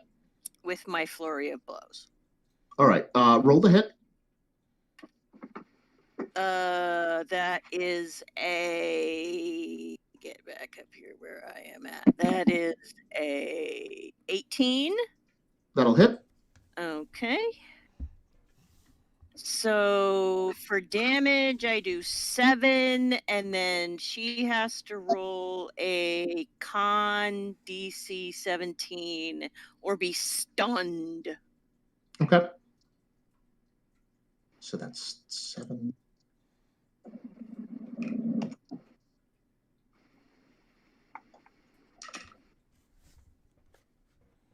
Oh, and I get to hit her one more time. Yeah.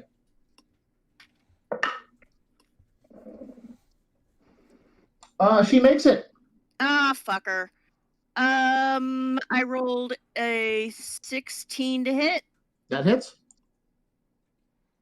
And that is a 6 damage. Okay. And then I use my movement to back away a little bit. How far are you backing? Like 15 feet. Are you taking All a right. disengage action? She can't. She's already taken her action and her bonus action. Okay. So that's an attack of opportunity unless you want to stay put. Yeah, I'll stay put. Okay. I Okay. forgot. She can still kick me while she's down. Yeah, it's at disadvantage, but she's got a hell of a right hook. Yeah, I'll stay where I'm at. All right. Did you this round? All right. Say that again.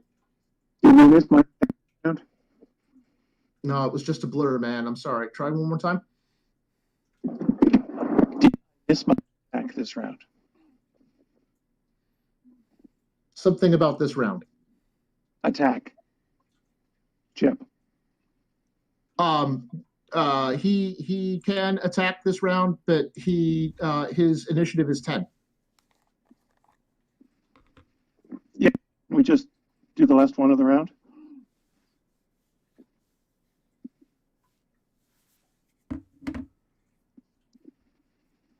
I'm not sure what you're asking.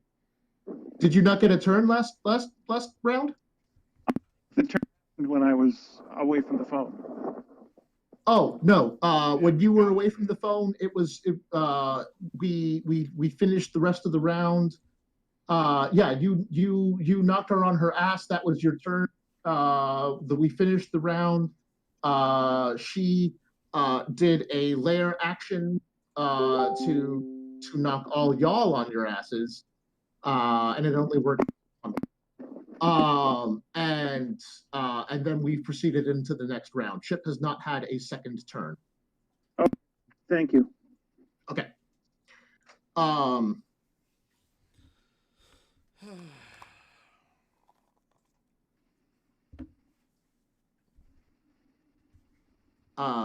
The griefer.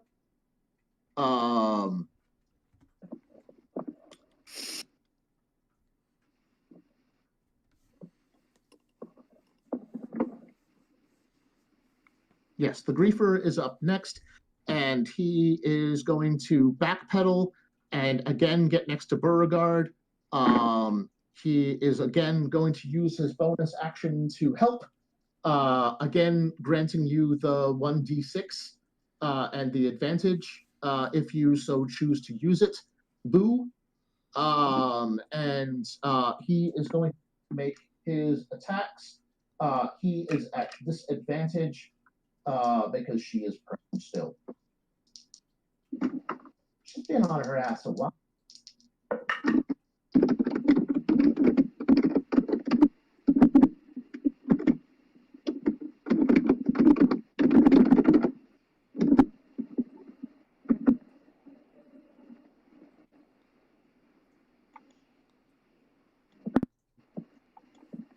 Okay, that hits.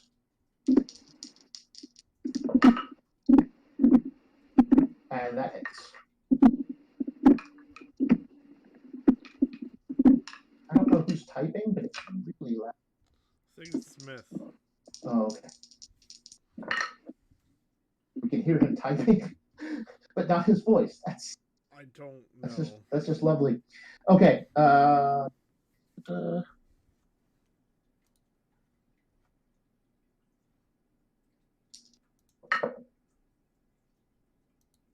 Seven.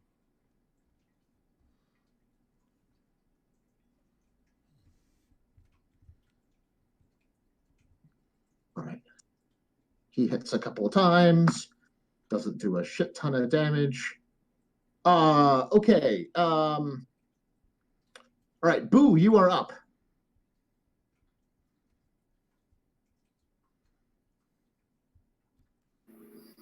All right. So Boo will use its half movement to stand up. Okay. Then he'll go back another 25 feet. Turn.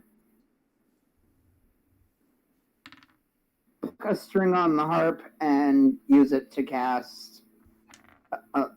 And essentially, I'm using it as a thing to cast Toll the Dead. Okay.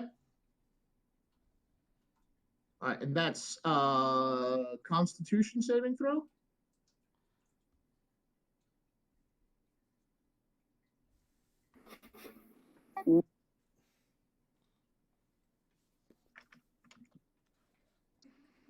Ooh, that bard knows a lot of It's spells. a wisdom save.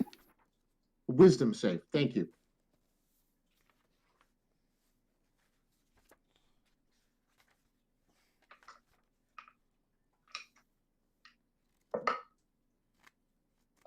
She got a 25. She saves, so you take no damage. Okay. Anything else? You got a bonus action? Bonus action. Could I? No, wait. I don't have any cunning actions. Okay. Never mind. Nope. Okay. You do, however, rather unexpectedly, one surge. Shouldn't happen on a level 0 spell, but here we are.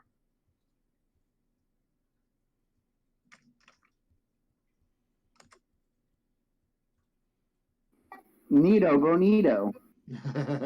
Spells, man. It's almost like my magic is, random as hell because I'm. Yeah, you're drawing from so many different sources. Duck. Duck No, it's a chicken. in cover. I was gonna say that. Catch your spell. Honk. Honk. That's goose. That is hard to read, but my D100 says 28. For the next minute, all your spells with a casting time of 1 action have a casting time of 1 bonus action. Oh. That's neat. All right. You reap the If So- anybody is unnamed goose game, it is Boo. Untitled. Yeah. Story. Oh, Could sorry. I Go ahead. narrate how this probably looks? Sorry, I didn't hear you, Lexi. Could I narrate probably how this looks? Yes. So you see Boo pluck a string on his harp, point it, smirk, and go, ha ha! And then purple energy surrounds him, shocks him, and he goes, ha ha ha ha. Oh, blowback.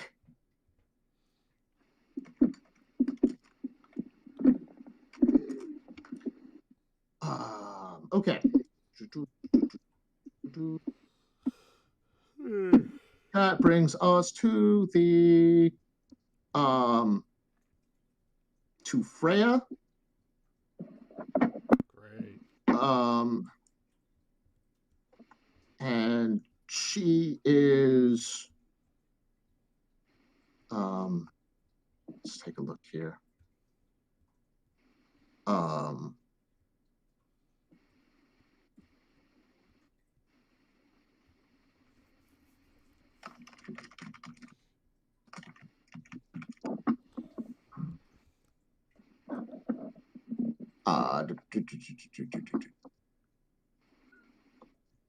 Just need to find the right tab, right spell.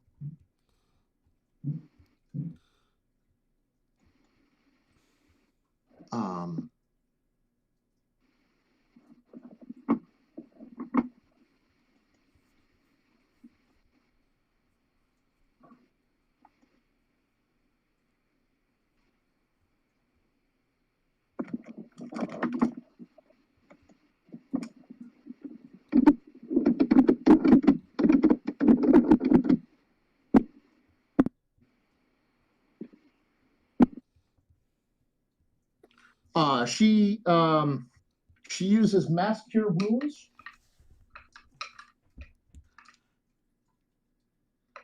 Targeting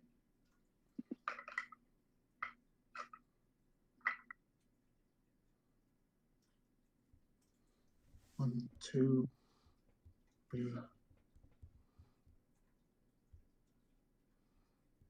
6. Isn't that like a level 7 spell? No, fifth. Oh, sorry. That's right. Does have a level 7 spell, Oh, but she's not using it for this. I thought I was thinking a different cure spell. Are you thinking of the heal spell? Yeah. Because that's level 6, and she used that last session. That's such an epic spell. All player characters get back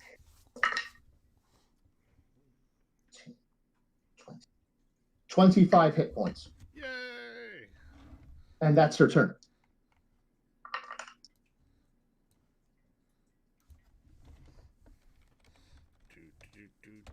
Because it's not going to do her much good to throw a hammer at a prone target.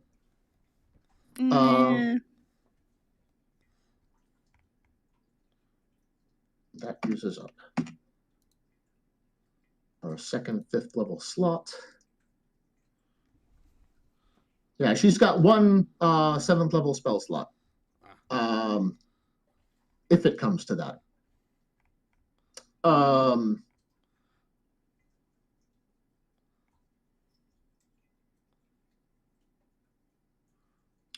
And that brings it to Kanucha herself, the giantess herself.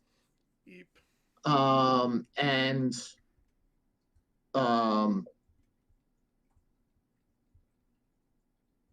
She is going to use Divine Smite. No. What's that? I was making a joke. I said Divine Smite. Well, funny you should laugh about that. Jesus, no. As one of the two people standing next to her right now, hush. I was making a joke. She uses solar accretion. That sounds awful. That sounds like she's bending over and pooping out rays. Well, she can't. Right now, she's laying on her back, but the giant collapses an element of sunlight into a point within 600 feet of it. So, I would say right next door. Basically, if any of you here have seen the show Cloak and Dagger, when Dagger puts her hands together and collapses her light dagger into like this tiny white ball of light, just she basically does that with a ball of coronal energy, solar energy. All the creatures within 5 feet of the giant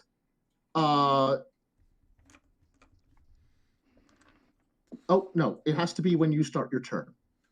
All right. So the energy unleashes. So Nate, Kim, Betty, and Verdani. Is anyone else right next to our lady friend?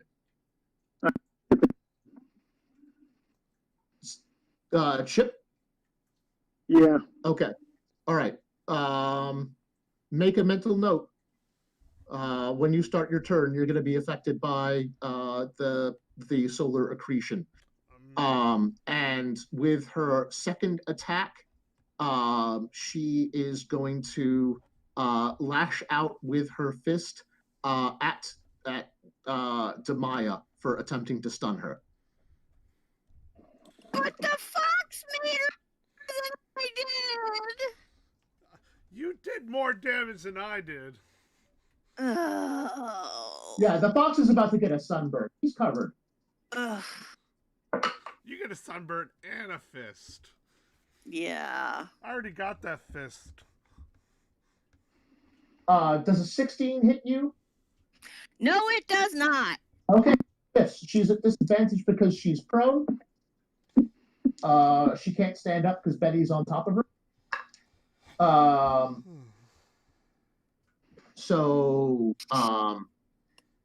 live to burn later.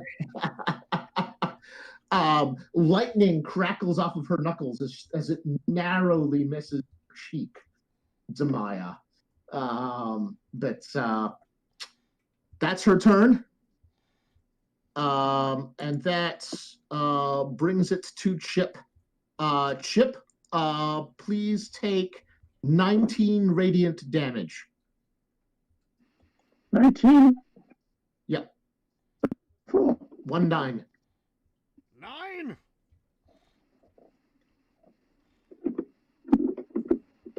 And it is your turn. Games 13, lost 19. What a busy couple sections of a round.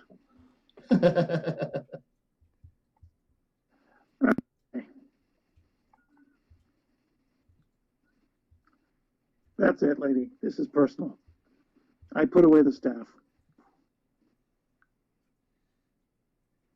I'm going to punch with my magic fists. Go to it. Or exactly the same to hit and damage. It's all about flavor. Between one-handed staff and two-handed staff too is flavor. Because my monk magic die or my monk damage dice bring me up to the dice of a two-handed staff. You're going to Flavor Town. I am.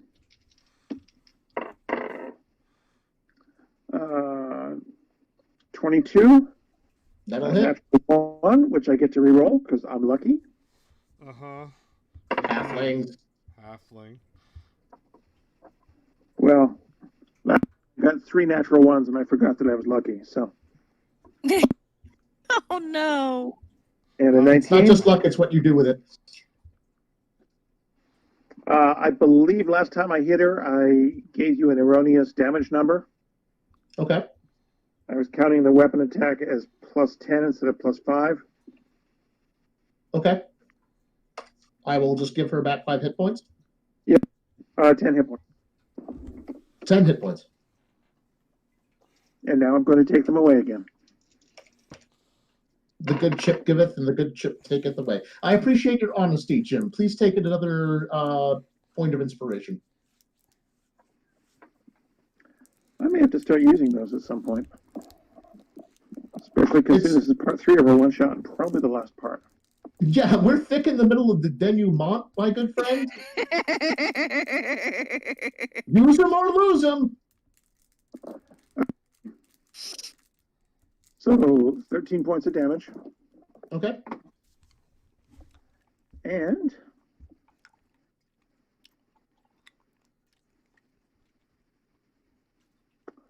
I am going to use stand.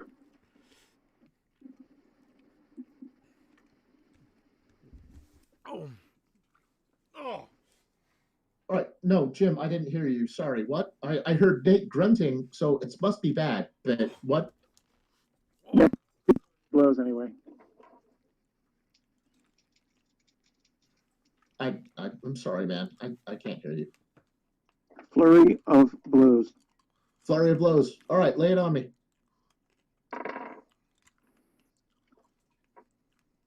15 and 29. Those both hit.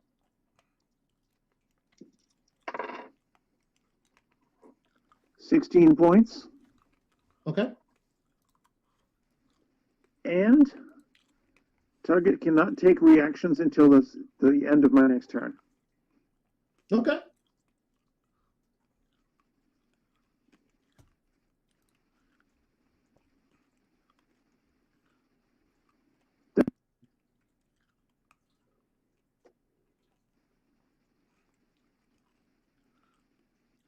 Oh, I will move on top of her as well. Buy a girl dinner first. No, I know. I know she's not your Top of type. her stomach.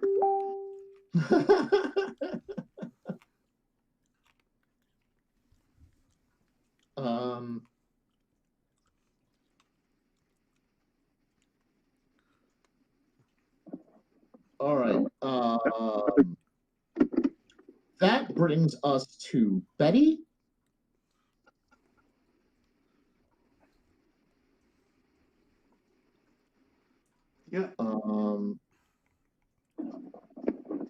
who takes 19 radiant damage from the solar accretion.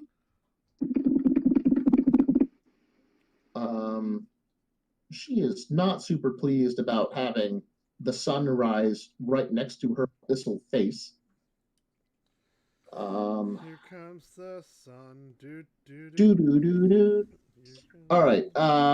What is your command?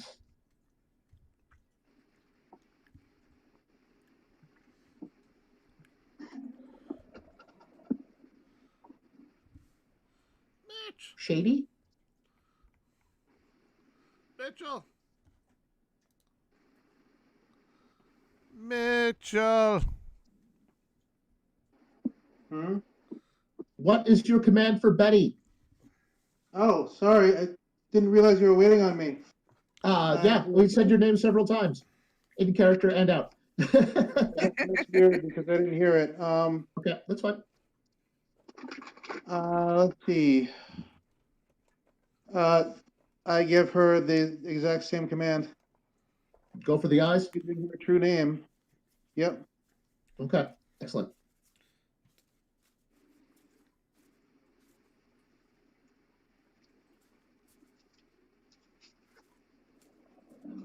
Mitch, her true name is not Black Betty. I think it's Akbet or something like that. If I It's remember our discussions. Neckbet. Okay, yeah. But you don't want to just throw the true name around. So a nickname is good practice. Best practice. A Festivus for the rest of us. That definitely hits.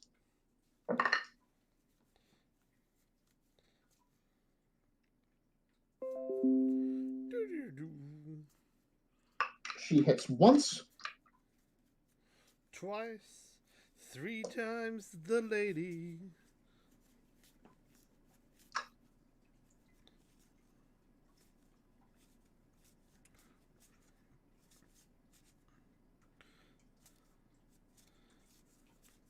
And her claws again rake across the giantess's eyes.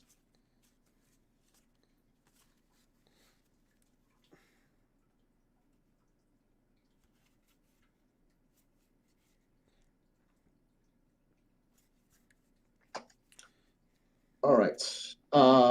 It is Verdani's turn, and Verdani takes 19 radiant damage. I'm pretty sure that poofs him. Sorry, buddy. You can just resummon them. I know, but it takes a whole frickin' hour. Actually, no, it doesn't poof him. Oh, excellent. Nope, he's still flapping. Oh, excellent. Good for him. Like Flappy Bird? Yes, Well, I Flappy Dragon. I imagine as familiars go, a dragon is fairly robust. He is a bit robust, yes. Okay. That brings us back around to the top of the round. Shady Baby, you are up. All right. Oh, I gotta roll for the demon. Sorry, hold on. Sure.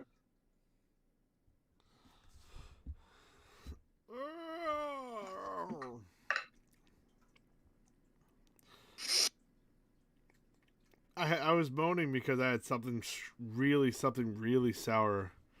Whew. Oh, I was surprised. all right. She does not succeed. Right. Yeah, you made a good choice with this one. You know, she's got a wall of hit points and terrible charisma. So, excellent decision making there. Okay, yeah, Shade, you're up.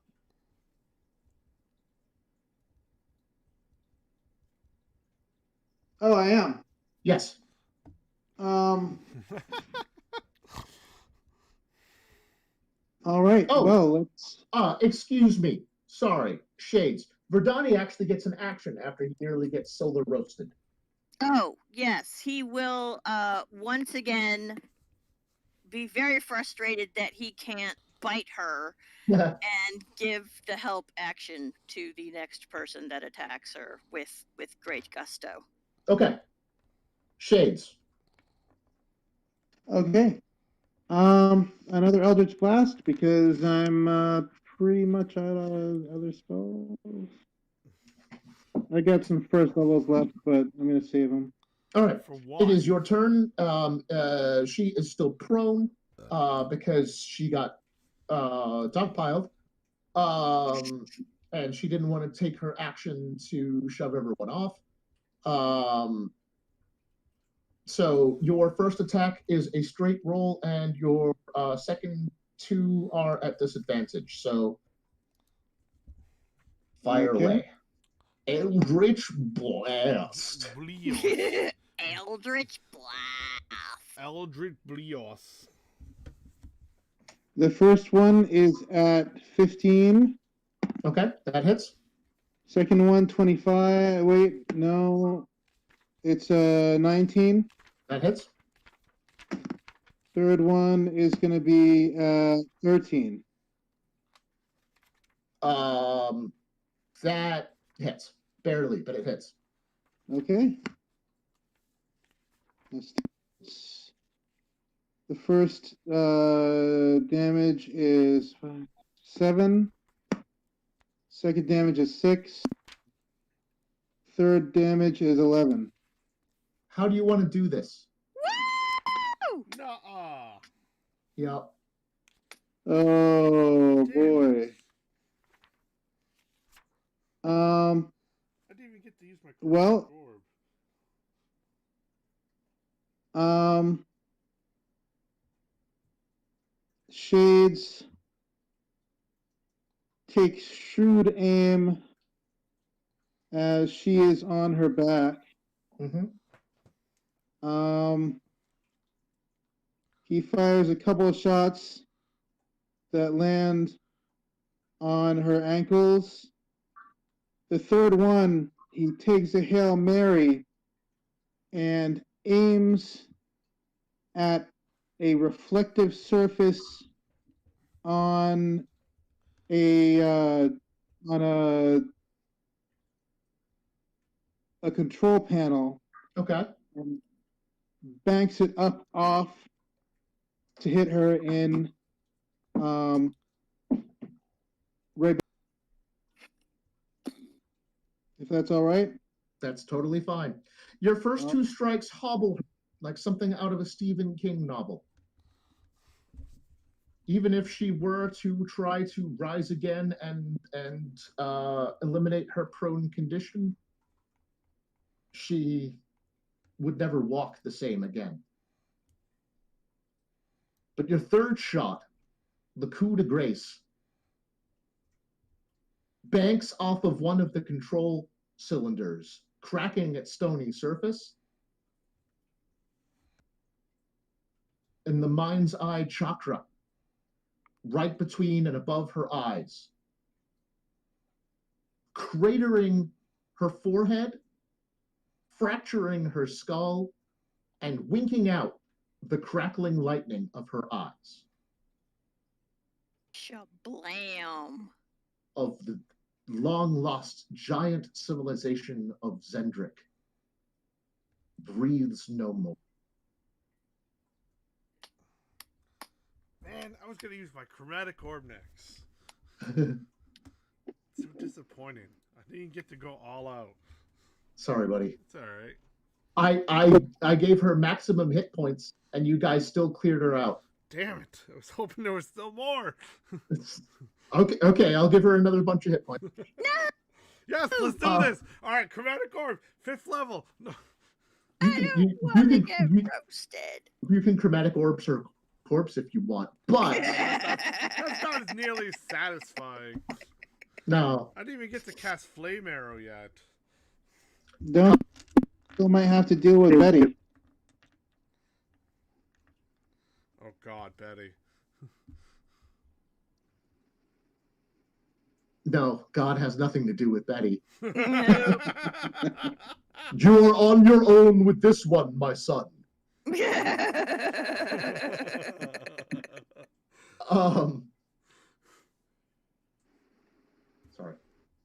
As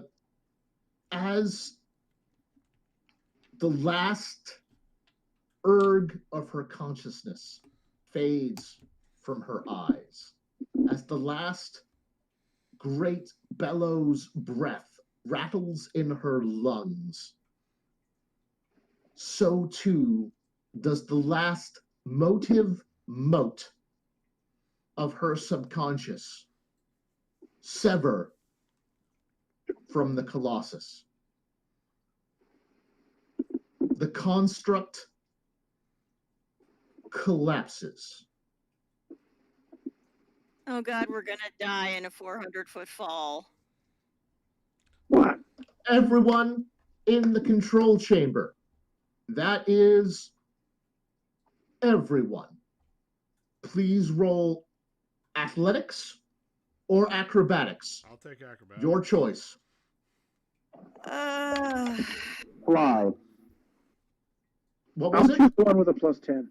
Wherever I want to fly. Flying would be acrobatics. All right, so that's an entire 13. Which did you use? Strength, I used acrobatics. acrobatics. Okay. My dice just hated me at that particular moment. Okay.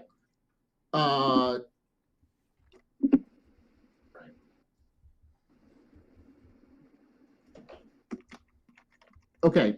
So I got Demaya. Who else? I got an 18. 18. You are okay. Did you roll athletics or I did acrobatics? the acrobatics. Oh, actually, I have slow fall. I have slow fall. Well, yeah, doesn't everyone? So I might not die. Unfortunately, this is not quite the same as falling damage Oh crap. because it's not just you dropping to the ground, but it's also the Colossus dropping around you. This is straight bludgeoning damage. It's falling apart, so there's debris everywhere, and it's going everywhere. Yeah, but it's like the music video by Little John. Turned down for what? How feeling keeps caving in. Can I cast Feather Fall on myself? Sure. Spend the spell slot. Spend the spell slot. Yeah. I was gonna say will that spend after, the but spell slot to cast Feather Fall on myself. Okay. I was gonna say that Using after. Featherfall does not have confidence in their monk training. I don't have monk training. I have Featherfall for a reason. Kit, what did you get? I get an 18, and I also am casting Featherfall. I was gonna announce that earlier, but you know. That's fine. That's fine. Where did you get Featherfall? I have it. Arcane Trickster? Yeah. Oh, nice. All right, Shades, what did you get? I got a 15. I had to blow an inspiration, but I got a 15. Okay. Oh, I haven't used one of those yet.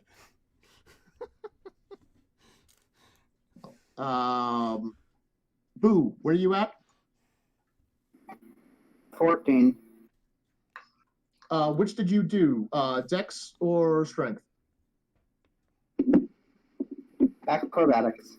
Acrobatics? Okay. I did athletics because I'm proficient with it. Okay. Chip, where are you at? Acrobatics? Was that a 20 something? 26. Okay, then you are good. Of course I'm good. I'm the best.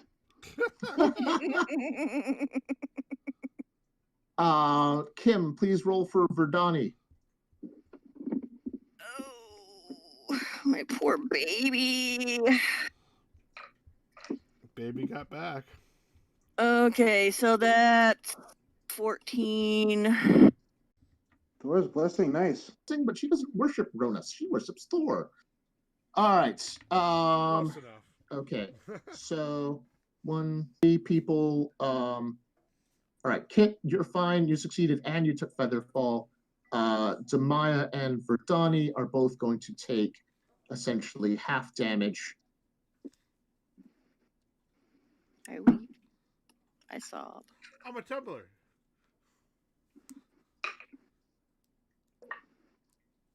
You take 5 damage.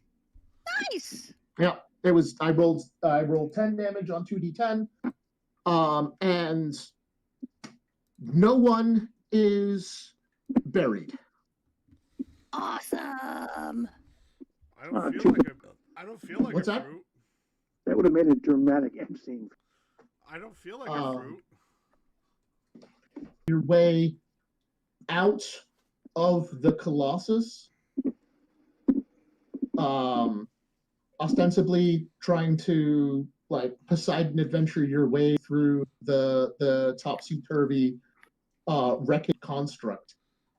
But no one is pinned beneath the tumbling ceilings The or Rubel. fractured stone. The Rubel. Yeah, the Rubel, the Patty Rubel.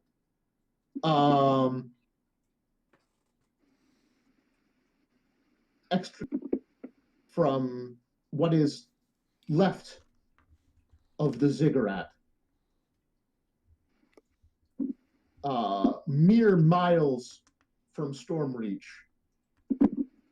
the dream state. As you all exit what's left of the giant civilization, you find there standing that kit that dreamscape. Hey, it's that thing. A man with skin and hair and clothing as pale as moonlight's ghost, and eyes midnight in morning, eyes which are also. He inclines his head as you emerge, and he greets you. Greetings. Well, Enchanté. How's it He kind of narrows his eyes at you. Yeah, and the 9 hells pretty much all the dog the hall. As long as I'm fine. Begging your pardon, sir. Freya will speak up. I journeyed to the eastlands of Utgard to look for a friend of mine that's gone lost. Her name is Rowan Brunhild, and she's missing from our temple. We haven't heard from her in quite some time. I was wondering if you and your omniscience had some notion as to her location. And contemplates and shakes his head. No. Daughter of Earth, I am sorry. Your friend's ultimate destination belongs no longer to the realm of dream, but to that of destiny. My elder brother is who you would speak to about the future.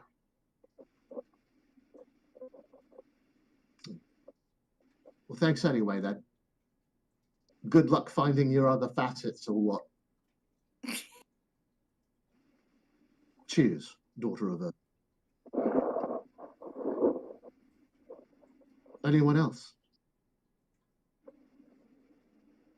Well, I might have something you could help me with.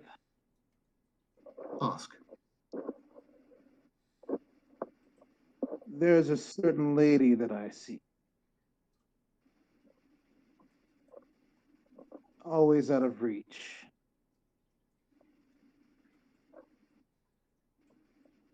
I see glimpses.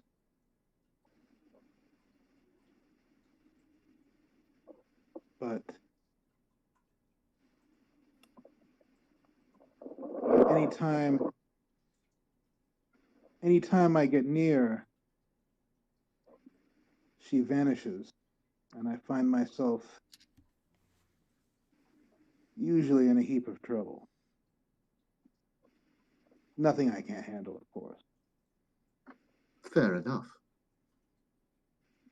Do you speak in metaphor, in imagery, or is this woman of the waking world? Honestly, I don't know if she's a mirage.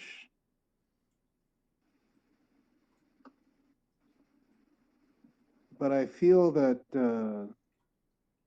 I have a very powerful connection with this person. My ability to meddle in the affairs of desire and the aforementioned destiny are themselves limited. But I can do this. When next you wake, you will be in her presence, and you will be able to ask one question. Additionally, the nightmares that have plagued yourself and your elven people in the city of Stormreach are lifted, and your next dreams will be gentler and of comfort.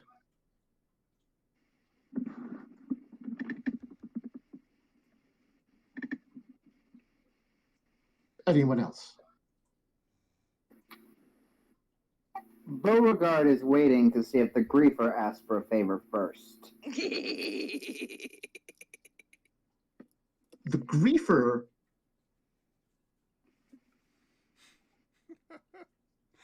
has his eyes, his purple eyes, locked firmly upon yourself, just like, oh, just you wait.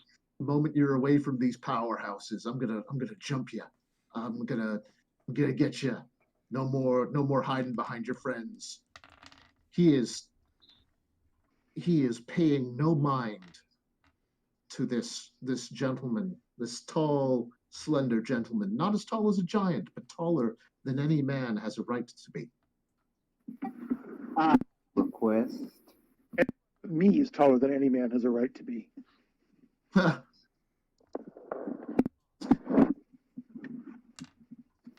I'd like to know if there's something that either some insight or some you can give me that can help me stay 2 steps ahead of those who would try to bring me down. This can be arranged.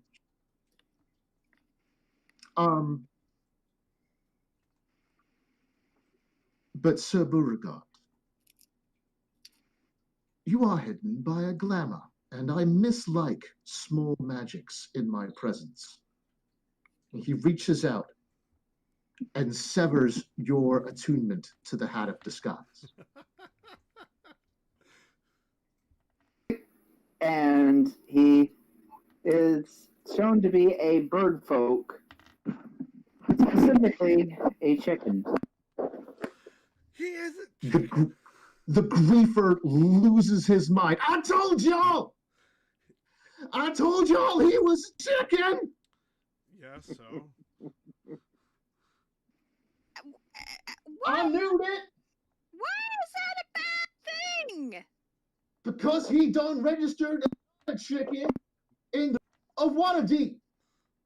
He misrepresented his existence and his nature on a legal level. Wow, I've done that more times than I can count. Deal with you next. I don't think Foxy kittens. I hate to point out the obvious, but we're not in Waterdeep now.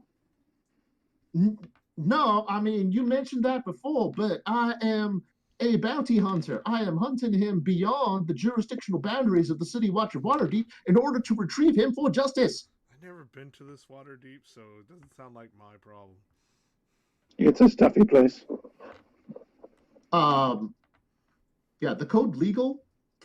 It's a brochure, but it's a thick brochure. The gentleman, the pale gentleman, walks forward, presses his fingers to the third eye of the Simic hybrid, and the Simic hybrid immediately falls asleep, crumpling to a heap on the floor of the jungle. Freaking Simics. What He kind will of sleep. The sleep Full- bubble coming out of his nose. big bubble? Yeah, the chibi anime stuff looks even weirder on him because he's all blue guy. But What kind of Simic is he? I'm sorry. what's that? What kind of Simic is he? He's a Simic hybrid of the Vulcan genetic stock. I was gonna say there's like certain genetic stocks. He- Arms, some have gills, and whatever. Yeah, his template is based on the Simic spy from the Guildmaster's Guide to Ravnica. Okay. And that gave him spider climb and advantage on stealth. No, that's cool. Which is why he scaled the outside of the Colossus like a son of a bitch. Just That makes sense. yeah. But the pale gentleman will turn to Boo, incline his head, and say, "He will sleep for a week and a day. I trust that you can utilize this time." Oh, that's a fantastic amount of time. Thank you kindly. Thank you. And may I say, Sir Beauregard, it has always been the prerogative of children and half-wits to point out that the Emperor has no clothes. But a half-wit remains a half-wit, and he gestures to the griefer. And the Emperor remains an emperor, and he gestures to you. Tough but fair. I agree. As Beauregard turns to walk away, he looks back at the party and says, "All my life I wanted to be known for something, good at something. I never could just decide on what it was. So I just kept reinventing myself. I didn't prove out to be, but I'm still a chicken." And I do not believe I will ever, ever forget you. I won't forget him either. Omnia mutant nihil interit. Everything changes. Nothing is truly lost. One of the finest chickens I ever met.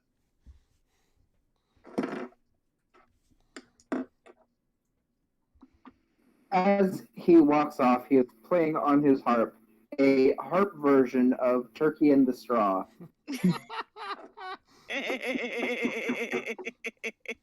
That's perfect. With that, I believe I shall take my leave of you. Good luck to you, sir. Thank you. Interesting meeting you, sir. Say that again, Jim? It's been quite interesting meeting you, sir. Likewise. We will see each other again when next you pass through the psychic projection of Dream. Dalquor is only 40 winks away, and I shall await you all on the shores of night. And then he fades and drifts as starlight into the sky. You know, when I was in monk school, they told me if I kept at it long enough, things would eventually get weird. Well, did things get Hi. weird? Been among them for a long time, and I've seen lots of weirdness. And It's that, fun. my lords and ladies, is my take, my interpretation of the March of the Colossus, a one-shot for 14th level heroes by Imogen Gingel. I steal the griefer's arrows. With a little dip of the toe. into Neil Gaiman land? A little bit. Yeah, a wee bit indeed. Could not. I mean, that was really endless, Matt. Thank you. Yeah, it was an endless one shot that lasted 3 sessions.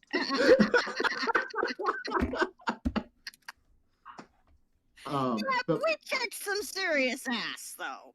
oh, you did. You did. We pulled out all the stops. Well, tried to. Oh yeah. You wrecked that giant lady. I wasn't done yet. I was like, I need. Oh, Maybe I Someone almost had access to level 1 spells. It was pretty interesting. In case anyone's wondering, the Griefer was a sidekick. The sidekick expert on the UA levels. yeah. I took a challenge rating and leveled him up as a sidekick expert, which is why he had sort of roguish abilities and sort of bardish ability. He had cutting action but no sneak attack.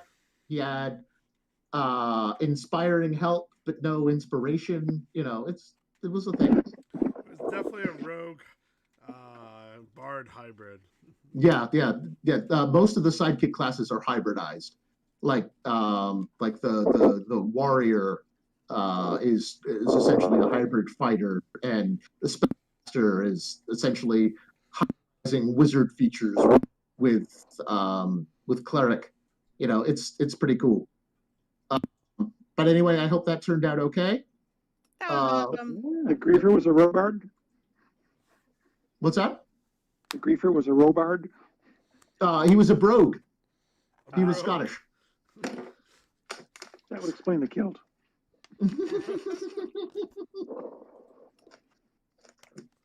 But yeah, Nate, I hope you enjoyed your break.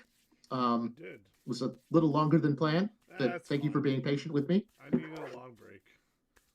Kim, thank you for joining us. I know that this was a special kind of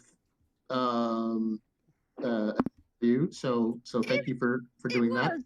I have been cloistered up in here for so long. I needed to interact with other humans for a while. Understood. And I'm glad that you could come along with us these 3 sessions. Everyone else, if you feel like leveling up your characters to 15, please do so. Oh, I feel like it. And if I am ever called upon to do a one-shot again, and you guys still feel the itch to play these characters, I would be happy to run a level 15 session for y'all. Dude, you can now write your own where we all go down to the 9 hells and get my damn soul back. And somehow we got to figure out how Beauregard would join you guys. Oh, I mean, you know, it's strictly coincidence. It's like, oh, it's the chicken again. What are you doing here? You know, I mean, he's been a general in the Civil War. Like the very first episode, he was Clint Eastwood in a spaghetti western. You know, it's just he goes where he's needed. Next time he'll be a Russian ballet dancer called Burishnikov. Burishnikov. But yeah, it's a little bit of an early ending, but that was it. Uber satisfying. Thank you. I'm glad. I'm sorry that Dream couldn't give you better answers, but in the Neil Gaiman, Alan Moore influenced DC cosmology there, hell is a prison that you make yourself. And anytime you decide that your payment is done, you can walk right out. But no one ever realizes that, which is why hell seems eternal. And Dream was attempting to let you know that if your soul ever does pass from your body, it is not up to the demon to whom your soul is owed where you go next. You choose whether you go to the 9 hells or not. Well, that's good to know. Still like the paper, though. Yeah, I mean, better to have that off your neck, right? I like to have all my bases covered. Right. I mean, Kit's a very he's a character. Any help is a help, no matter what. He appreciates anything. He doesn't expect reward for doing things because he's a good guy. Yeah, I get that. That's a good vibe. I didn't get to say so, but Shades will go to hell too. He's probably been there before, or to the abyss or something. Let's ride motorcycles. No, let's not. See, now you got to write it, Matthew. Ah. I am not using the soul gems. I refuse to use a soul gem to ride a motorcycle.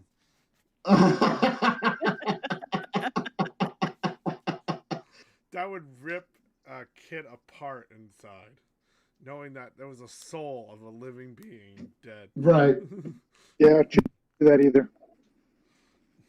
Fortunately, as an archfey warlock, and because he uses his warlock level to summon his motorcycle, Shades has a fey version of the Devil's Ride. Mm-hmm. So it's not powered by souls. That's good. It's good. It's good to know.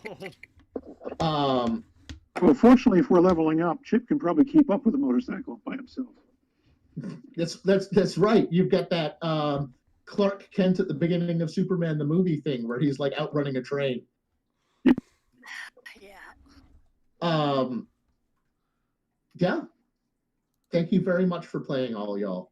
Lexi especially. Thank you. Lexi especially. I'm glad you were able to make it so that we could do the payoff for Boo. And I rather enjoy taking the griefer back down a peg. You're gonna sleep in the jungle. Oh, Fruit, you're gonna wake up with bugs in your knickers.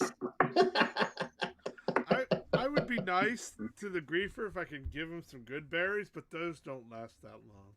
No, no, they only last a day. But yeah, he'll be fine. He's gonna wake up being half covered in moss and vine. It's just like, what the hell? And no arrows. And no arrows. Need the swamp thing. To leave him a note explaining that he's been asleep for 20 years.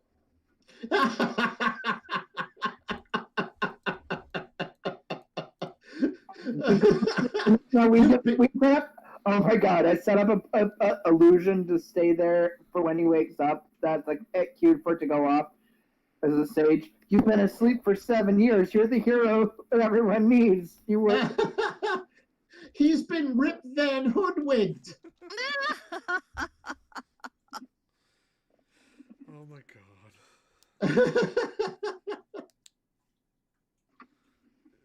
Yeah, that's our game. Have a great night, everybody. I'll see y'all next week. Kim, I'll see you tomorrow. Yeah. And nerds. I like waffles on Sundays. Waffles. Sunday Oh waffles. god.